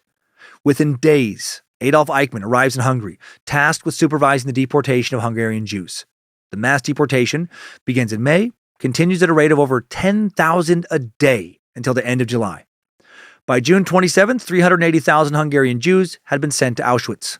In total, more than 500,000 Jews and 28,000 Roma believed to have been deported after the German occupation of Hungary. Let's meet one of the Hungarian Jews who narrowly escaped Nazi death. Ebola Ginsburg, known as Ebi, had grown up in a small town in Hungary, the eldest of 4 daughters. March 19th, 1944, Germans invaded Hungary. The Jewish population immediately ordered to wear yellow stars. A few weeks later, Jewish people, including Ebi, rounded up, sent to live in overcrowded ghettos. After just 2 weeks in a ghetto, Ebi's family ordered to pack up for a journey to Germany for work. Ebi and her family forced into a cattle wagon with only a bucket to shit and piss in, right, put on a train. They were comparatively lucky. Not everyone even got a bucket. The journey took 3 days, and now they found themselves at Auschwitz. Ebi and her family, helped from the wagons by men in striped uniforms, have to wait in a queue with hundreds of other people who've been crammed onto the same train, right? And then, obviously, as we know from previous stories, separated. Ebi's father taken away first, then her mom, 2 youngest sisters led away. Ebi and her 13-year-old sister Judith sent in a different direction, told they're going to work, and they'd see their family later. I think you know what happened. Ebi later learned that her mom, younger sisters, had been immediately taken to the gas chambers and executed. Ebi and Judith had their possessions and clothing taken away, their hair shaved, and they were issued camp uniforms. Sent to a wooden barrack that had a concrete floor and wooden bunks. They were given very little food, had to stand for hours every day, whatever the weather, as thousands of prisoners were counted. Later, Ebi would remember, and I thought to myself, but they can't stop birds flying over. And then I was looking for birds. I remember the whole afternoon, and there were no birds. Birds didn't fly over us. And I thought to myself, this must be hell. Yeah, it was Auschwitz. After 3 months in Auschwitz, Ebi and Judith were taken to another forced labor camp in Germany. Final days of the war, they were liberated, taken to a hospital to recover. When she was well enough, she began working in that hospital. There, she met another concentration camp survivor, Val, who was recuperating after surviving forced labor in a different concentration camp. The 2 fell in love, married. Neither of them wished to return to their home countries, so they moved to England in 1948, worked in the textile industry, had 2 daughters, remained a devoted couple for over 60 years. Both Val and Ebi would devote their lives to Holocaust education for the rest of their lives. So hail Nimrod and hail Val and Ebi. June 6, 1944, day you've probably heard of, known to Americans, many across the world as D-Day. June 6, 156,000 American, British, Canadian forces landed on along 5 beaches along a 50-mile stretch of the heavily fortified coast of France's Normandy region. They would liberate all of northern France by late August of 1944, beginning the end of Nazi aggression in Western Europe. Meanwhile, in the spring and summer of 1955, the Red Army repels Nazi forces in the east. Spring and summer of 1944. I don't know why I added 55. It's very different. Hitler losing his quest for world domination now on 2 fronts. July 24th, 1944, Russians liberate the Majdanek concentration camp in Poland. August 7th, 1944, inmates at Auschwitz revolt and succeed in blowing up that evil fucking crematorium. For months, young Jewish women had been smuggling small amounts of gunpowder from a munitions factory within the Auschwitz complex to men and women in the camp's resistance movement. Under constant guard, the women in the factory took small amounts of gunpowder, wrapped it in bits of cloth or paper, hid it on their bodies, passed it along a smuggling chain. On October 7th, 1944, having learned that the SS was going to liquidate much of the camp, resistance fighters managed to blow up the crematorium. But sadly, Germans would ultimately crush their rebellion. Around 250 prisoners died during the fighting. Guards murdered another 200 after the revolt was put down. Several days later, the SS identified 4 Jewish female prisoners who had been involved in supplying explosives to blow up the crematorium. All 4 were, of course, executed. At least they died fighting back. November 8th, 1944 marks the beginning of the death march of approximately 40,000 Jews from Budapest to Austria. With the Soviet army rapidly advancing, Adolf Eichmann accelerated efforts to murder the remaining Jews in Hungary before the Red Guard arrived in Budapest. Jesus, they wanted to kill them so fucking badly, even while they're retreating. They're like, we got to kill as many as we can as we retreat, even if it meant endangering the lives of German troops to do so. An estimated 50,000 Jews eventually took part in the death march from Budapest to Austria on November of 1944, in which 6,000 to 10,000 died of hunger, cold, and disease. The marchers walked 137 miles in 7 to 8 days. Just a few months later, January 17th, 1945, Auschwitz will be evacuated. First, Nazis murder most of the Jews who had worked in Auschwitz's gas chambers and crematoria. Then they destroyed most of the other killing sites that were part of the concentration camps complex, trying to destroy evidence of war crimes. Next, the Germans ordered prisoners to tear down many buildings, and they systematically destroyed many of the meticulous records of camp life. Then, as Soviet troops approached, SS units forced nearly 60,000 prisoners to march west. Thousands had been killed in the camps in the days before. Tens of thousands of prisoners, mostly Jews, forced to march either northwest for approximately 30 miles or due west for approximately 35 miles to other camps. SS guards shot anyone who fell behind or couldn't continue. Prisoners suffered from the cold, weather, starvation, and exposure, and as many as 15,000 died during those evacuation marches. The guards who remained continued to cover up evidence, including burning warehouses full of plundered possessions. By January 21st, most SS officers had left the area. On January 27th, the Soviet army entered Auschwitz, liberated the more than 7,000 still remaining prisoners, mostly ill and dying people. As they saw the soldiers, the emaciated prisoners hugged them, kissed them, and cried. One of the first Red Army soldiers to step into Auschwitz would later recall, "They rushed towards us shouting, fell on their knees, kissed the flaps of our overcoats, and threw their arms around our legs." Conditions obviously appalling. No food, water, fuel. Some prisoners scavenged among the possessions the SS had not managed to destroy. A small group of healthier prisoners attended to the sick. Soviets, shocked by what they saw, they found piles of ash that had once been human bodies, people living in barracks that were covered in literal shit. Many emaciated patients vomited when they ate the food the soldiers offered, their bodies too fragile to digest anything. Soldiers found warehouses filled with massive quantities of Jewish belongings. 88 pounds of eyeglasses. 88 pounds. Hundreds of prosthetics. 12,000 pots and pans. 44,000 pairs of shoes. Evidence of so many deaths. Eva Moses Kor was just 10 when she spotted the soldiers, the age of a 4th or 5th grader. One of a group of hundreds of kids who had been left behind. She would later remember how soldiers gave her hugs, cookies, and chocolate. We were not only starved for food, but we were starved for human kindness. The shocked soldiers helped set up hospitals on site. Local townspeople volunteered to help. For months, Polish Red Cross workers labored to save the dying and treat the living, working without adequate food or supplies themselves, helping prisoners get in touch with loved ones.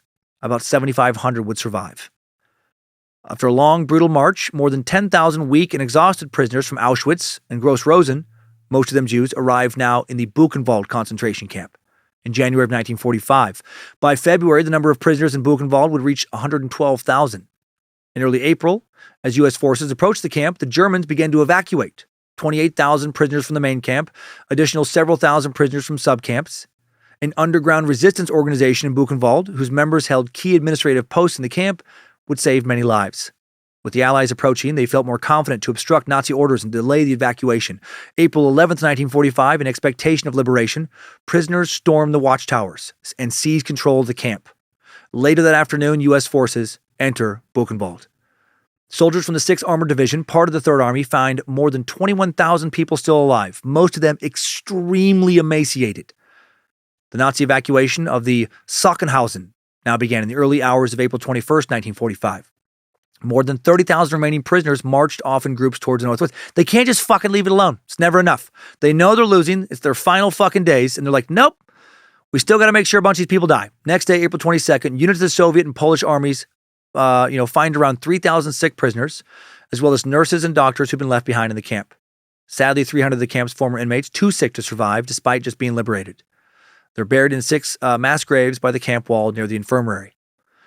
Finally, some really good news. April 30th, 1945, Hitler commits suicide in his bunker. He initially cut off his dick and tried to choke on it, but it went down real easy. It was like taking a vitamin. So now he shoots himself. No, he just shot himself. When the news of his death makes it around the world, millions and millions rejoice. He'd obviously gone down as one of the most hated, if not the most hated person who has ever lived. If hell is real and Hitler is not burning there or being, taking turns being fucked and then fucking Stalin, the devil's doing it all wrong. May 8th, 1945, Germany surrenders. The terror of the Third Reich, finally over. Imagine how much horror the world would have seen between 1945 and now if those motherfuckers had won. It's unimaginable. Now there was still the matter, though, of dealing with all the Nazis who perpetrated these horrific crimes. And that's what we're going to cover, along with a lot more about how the Holocaust continues to be thought about today, including the insanity of Holocaust deniers next week. And though there's so much more we could have covered today about the Holocaust, so many more stories, so many individual lives lost to this atrocity, I think we covered enough to provide a solid overview. So let's hop out of this incredibly long and dark timeline. Good job, soldier. You made it back. Barely.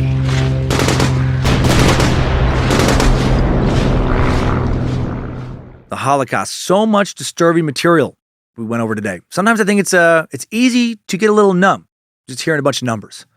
10,000 died, being marched out of this camp, 500,000 gassed to death at this camp, roving execution squad, kill 1 million or so during these 3 months, 500 shot one day in this village, maybe 2 or 3 executed for fighting back here, 1,000 shot dead over there for no longer having value to the Reich. You put faces to the numbers, though, and maybe we can begin to understand how hellish this tragedy was. Approximately 6 million unarmed European Jews, at least 5 million unarmed prisoners of war, Roma, Jehovah's Witnesses, homosexuals, other victims deliberately murdered by the Nazi death machine, plus millions of other random citizens of the various nations they'd occupied. Picture all the people you know, all the people you've seen in the last month, the last year, the last decade, your whole fucking life. Replaced all of them with corpses. Imagine every face you can recall being arrested and accosted by brutal soldiers, every man, woman, and child, every baby, all ages. Beaten, screamed at, thrown into cattle cars, being taken to a prison built to kill every prisoner inside of it. Prisoners who never committed any crimes. Imagine babies being ripped from their mother's arms, slammed down to the ground, sons and daughters tore from their husband's arms, father's arms, right? Victims stripped, pushed into gas chambers, spending their final moments in terror, sometimes having just been separated from their families, from their mothers and fathers, young children screaming as everyone around them dies, as they die. Imagine the school you went to as a child, or the school you go to now, or your children's school. Imagine soldiers or police killing literally fucking everyone there. Children screaming in terror, tears streaming down their faces, blood everywhere, bullets ripping them down, bayonets impaling them. Laughter of Nazis as they die. Imagine whoever you love most in the world being stripped, shaved down, tattooed with a number, starved, beaten. Maybe a doctor decides they want to try something new, put some acid into their veins. Maybe they should get raped with the intention of being given syphilis. This is the fucking horror that was Nazi Germany. This is why it's important to remember what happened, to never deny it, to do everything we can to never repeat it, to be better, so much better than they were. Rather than do a full wrap up here now, let's head to some takeaways. We'll wrap up the Holocaust in full next week. Timesuck Top 5 Takeaways. Number one, the Holocaust was the systematic, bureaucratic, state-sponsored persecution and murder of roughly 6 million Jewish men, women, and children by the Nazi regime and their collaborators. German authorities also targeted and killed other groups, including at times their children, because of their perceived racial and biological inferiority. Roma people, Germans with disabilities, Slavic people. They also persecuted and killed people for being ideological enemies, people like communists, socialists, Jehovah's Witnesses, homosexuals. While there's no list that fully tallies up all of the deaths conclusively, and so many of the deaths have been hidden, records destroyed as Nazis retreated, estimated that 6 million Jews were murdered, as well as 1.8 million non-Jewish Polish civilians, 7 million Soviet civilians, between 250,000 and 500,000 Roma people, at least 70,000 criminals and other, quote, undesirables, and so many more. Over 1 million people killed at Auschwitz alone.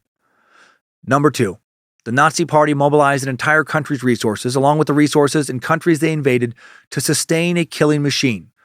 On the military side, they instructed Einsatzgruppen to roam the Eastern European countryside in search of victims. They built roads, railways, other infrastructure to support Jewish detainees being shipped to concentration camps. They had a propaganda machine turning out messages of hate to German citizens to make what they were doing feel righteous instead of evil. All of this with the aim of making the killing of Jews faster, more cost-efficient, more systematic. Number three, there are simply so many stories to come out of the Holocaust, all of them worth listening to.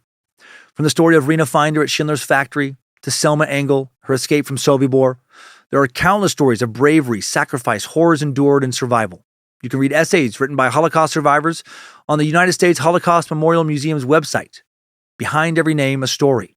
You can also find testimony of Holocaust victims speaking about their experiences all over the place, YouTube and more. Over 3,000 testimonies exist at the website for the USC Shoah Foundation, a wonderful organization we have donated to in the past. Number four, many world governments, including the US, watching the events unfold in Germany, simply did not consider it their responsibility to help out the Nazis' victims.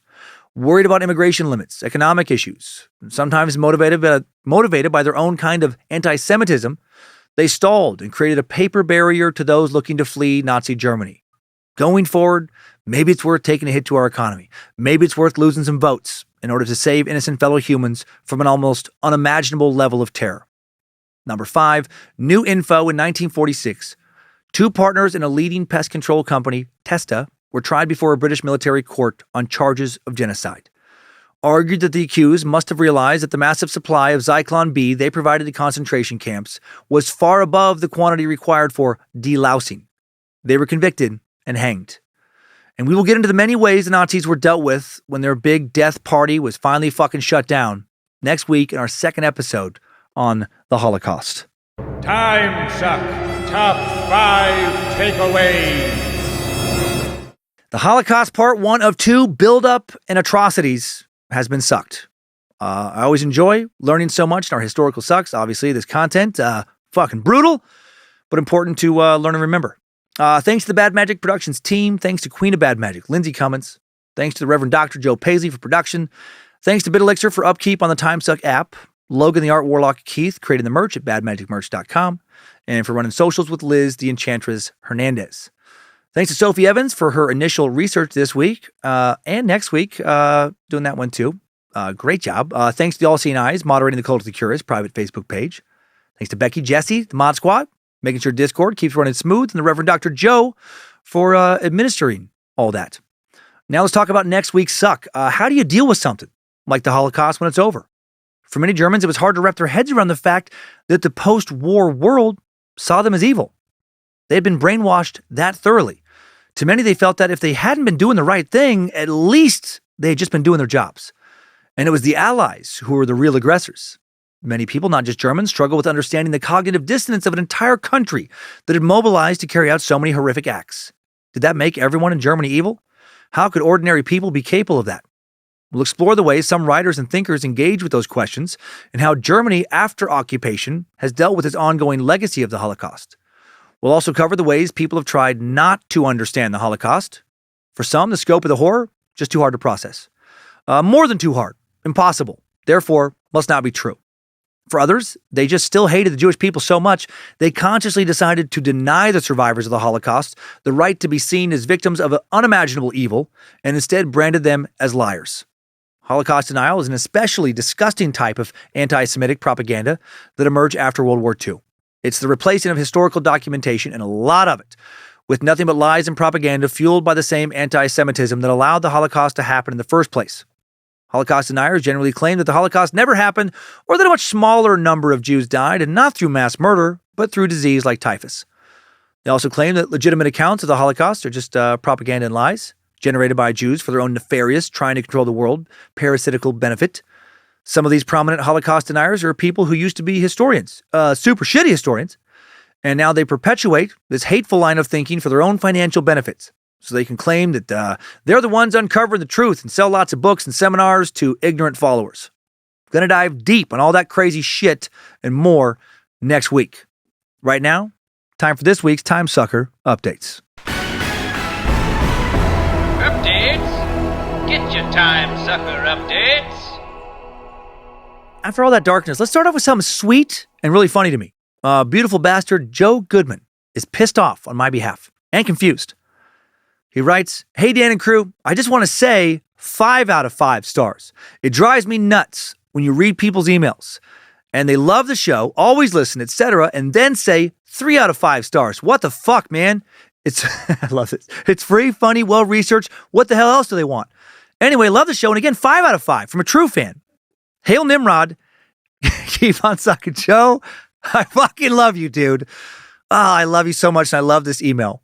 Let me clear this up for you, because it would be so confusing if you hadn't seen this one, listened to this one episode. In the Drunk as Fuck episode 100, I went off about someone saying that they love this book on the Axeman on Amazon, but then gave it 3 out of 5 stars. You know, and I think I just said, like, love it, wouldn't change a thing, 3 out of 5 stars.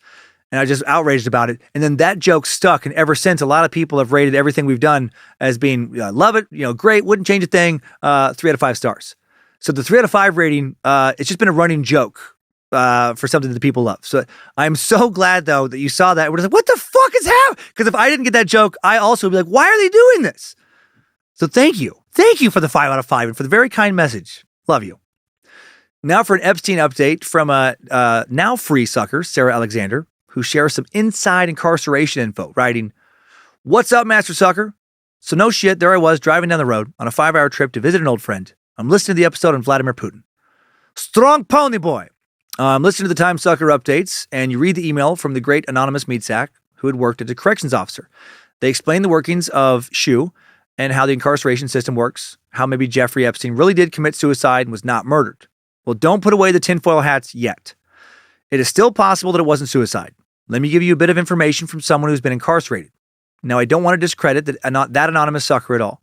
A lot of what they had to say was absolutely true. The info about the cameras, how solitary housing units work, how to gain access in and out of them, and so on. However, I did spend a couple years in prison myself, and from my perspective, it still seems possible that Epstein was murdered. To clarify a bit, I was incarcerated in a prison in Iowa. It was only the once, and other than this 2 or so years that I was locked up, I really have no experience of the inner workings of the correctional system. I'm not a habitual offender. I'm by no means an expert. But that being said, where I was had different levels of solitary housing, and the supervision on each level varied. For troublemakers, i.e. people who staged fights or started fights or were part of a PREA investigation, they would be housed in the maximum security level that would be just as that last sucker described. Most people called that unit the Hole. Everyone had to be verified by the CO on duty. They would make super frequent rounds. You'd have to be buzzed in through 2 sets of doors, etc. If Epstein was in a unit like that, then yeah, murder is highly unlikely. But where I was, there was 3 levels of mental health units in the same high security building. The top level and the one directly below it was reserved for people who were on active suicide watch or just coming out of suicide watch. In these areas, there was a lot less protocol to enter and exit and less locked doors. Inmates would come and go from these units because they would have other inmates help keep an eye on the suicide risk inmates. They had inmates in there, quote, working the suicide watch at all hours of the day. This job was made available due to overcrowding and understaffing. In a situation like this, it is possible that another inmate could have gained access to Epstein. Not super likely, but possible. It is my understanding that prisons are all very different in their own ways. Also, prison jobs are hard to keep filled. I know where I was at, the COs didn't get paid very well. They usually had to work shitty shifts, surrounded by assholes who did nothing but suck the soul from your being, or just plain violent. Next to impossible to get time off when you need it. Constantly work mandatory overtime, double shifts, etc. So it also is entirely possible that a guard or 2 were just paid off. When talking about the high-powered people who could have potentially pulled this off, to them, a couple 100,000, that's nothing. But to a person in a shit job at the end of the rope, it's enough to get out. Or maybe I just want to believe that conspiracy hype. At the end of the day, we may never know. Holy balls, that was much longer than I thought it would be. I hope it was at least an interesting spin on perspective for the conspiracy crowd. Thank you for all things Bad Magic. I love everything you do. Hail Nimrod. Good boy, Bojangles. I like what you're doing, Lucifina. Keep up the good work. 3 out of 5 stars. And keep on sucking. Loyal Space Lizard and Creepy Annabelle, Sarah. P.S. I doubt this will make an episode, but if it does, please give a shout out to my fiance, Eric. Let him know I will get him some of Woody's demon rape repellent as soon as he gives me $5. Well, Eric, congrats on your engagement to Sarah. She must really care about you for you not to want, for her to not want you, to be raped by ghosts and demons and shit. So that's love. Real quick, I didn't know what PREA stood for before your message, Sarah. So it stands for Prison Rape Elimination Act. So yeah, someone part of a PREA investigation, someone being investigated for sexual abuse. I wonder also about the money. I mean, you could probably keep a lot of mouths quiet, especially for like several $1 million. Especially if people paid lots and lots of money, would go to prison themselves if they talked to anybody about what had happened. Like you say, we may never know, but the whole understaffed, overtired, not paid well situation does keep the conspiracy alive for me at least a little bit. Okay, so thank you for that. Now, before our last one, second to last one, an abortion-related message from a super sucker with a different opinion, which is great. Hearthleaf Stromdahl. Right. Sorry, Hearthleaf, I've never seen your name before. As far as in anybody else, your first name. So Hearthleaf writes, does Dan consider a healthy 8-month-old fetus a viable candidate for abortion? If an unwanted pregnancy results in a child, why assume the mother has to raise it? It can be placed in an orphanage, given a chance to live. Love the show. Big fan of Bojangles. Well, you bring up good points, Hearthleaf, right? First off, no, I don't consider a healthy 8-month-old fetus a good candidate for abortion. Currently, 43 states prohibit abortions after a specified point in pregnancy, with some exceptions provided. The allowable circumstances, generally, when an abortion is necessary to protect the mother's life or health. Most states already don't allow abortions at 20 weeks or later, except in cases, of risk to the mother's life, which equates roughly to just over 4.5 months. So almost no one is advocating for abortions at 8 months. That's not what the current debate is about. And I don't advocate that, but at 6 weeks, like in Texas, many women don't even know they're pregnant is a problem. At 6 weeks, a fetus not much more than a collection of non-sentient cells. No higher thought processes exist. 6-week-old fetus, arguably no more intelligent or capable of, future intelligence than, say, the sperm men and teen boys, jerk off wherever. Or eggs that are menstruated out. And to me, I know many will disagree. But to me, no more emotion needs to be attached to a 6-week-old fetus than to a menstruated egg or to a random pool of sperm. But that's not even what I'm arguing. I just don't think making abortions illegal is going to stop them. I think it will just make them more dangerous. So I'm against it in the way I am against prostitution being illegal, drug abuse being illegal, the same grounds. To clarify things further, just like I think women should be able to make the best personal choice for them regarding abortion, I also think doctors should get the right to refuse to perform an abortion. Right? I'm a big freedom advocate at the end of the day. And I would never pressure anyone to want an abortion. I just don't want to force what I feel may be right for me on someone in a position I've never been in. I feel it's a woman's issue, a position I couldn't even understand. It's a personal issue, and that it's not right for me to weigh in on it is how I feel. Yes, a fetus is a separate life, but prior to around 22 weeks, a fetus cannot live independently outside of the womb. And until it can, it's a life not of its own. It's part of its mother's life. And the choice, good or bad, right or wrong, I think should fall to her and her alone. Yes, a man had to help make it, but we don't incubate them. Huge difference to me there. And I know many will never agree with me, and I don't hate those who disagree. It's just, what I believe is the best way to handle what to me is an extremely ethically murky situation. I appreciate you expressing disagreement in a respectful way, by the way. Thank you for that. As far as orphanages, adoption goes, yeah. I mean, anybody can give up a baby for adoption, but again, I just don't want to force someone to incubate a life inside of them that they do not want. And I don't know that I have the right answers, but I know that discourse is a good way to try and get there. We need more healthy discourse in society to be able to talk about what we strongly disagree with. Many of you do a better job of that than I do, by the way, with your awesome messages. And then discourse leads me to our final message. Badass SLC sucker Brett Davis has a message I love to read. Hope you love to hear it. He writes, just wanted to take a minute to write you a note. I've been looking forward to your show in Salt Lake City since November when I bought tickets to Friday night's show. Unfortunately for me, fortunately for my friend, I had a grandpa pass away last week, and a cousin passed unexpectedly the same day. I had a shooting class scheduled for last weekend, but with having the funerals to go to, I had to change it. My options were limited to either this coming weekend or say goodbye to the money for that class.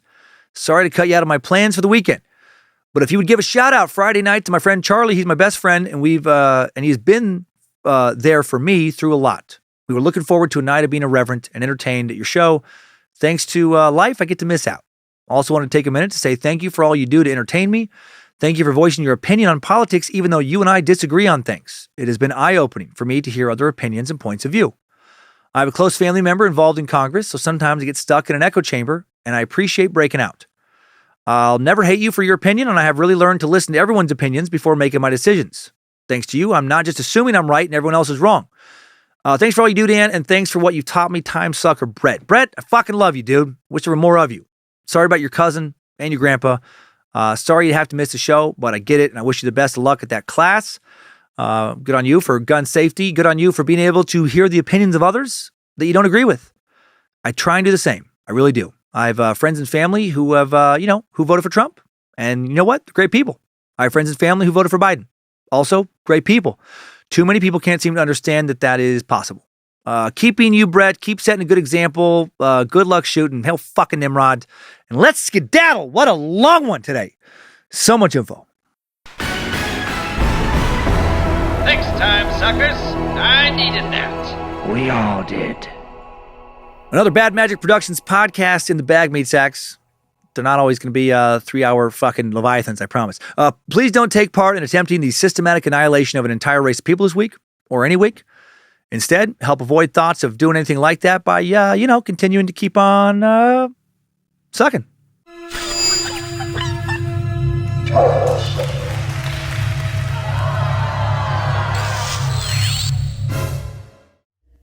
Bad Magic Productions.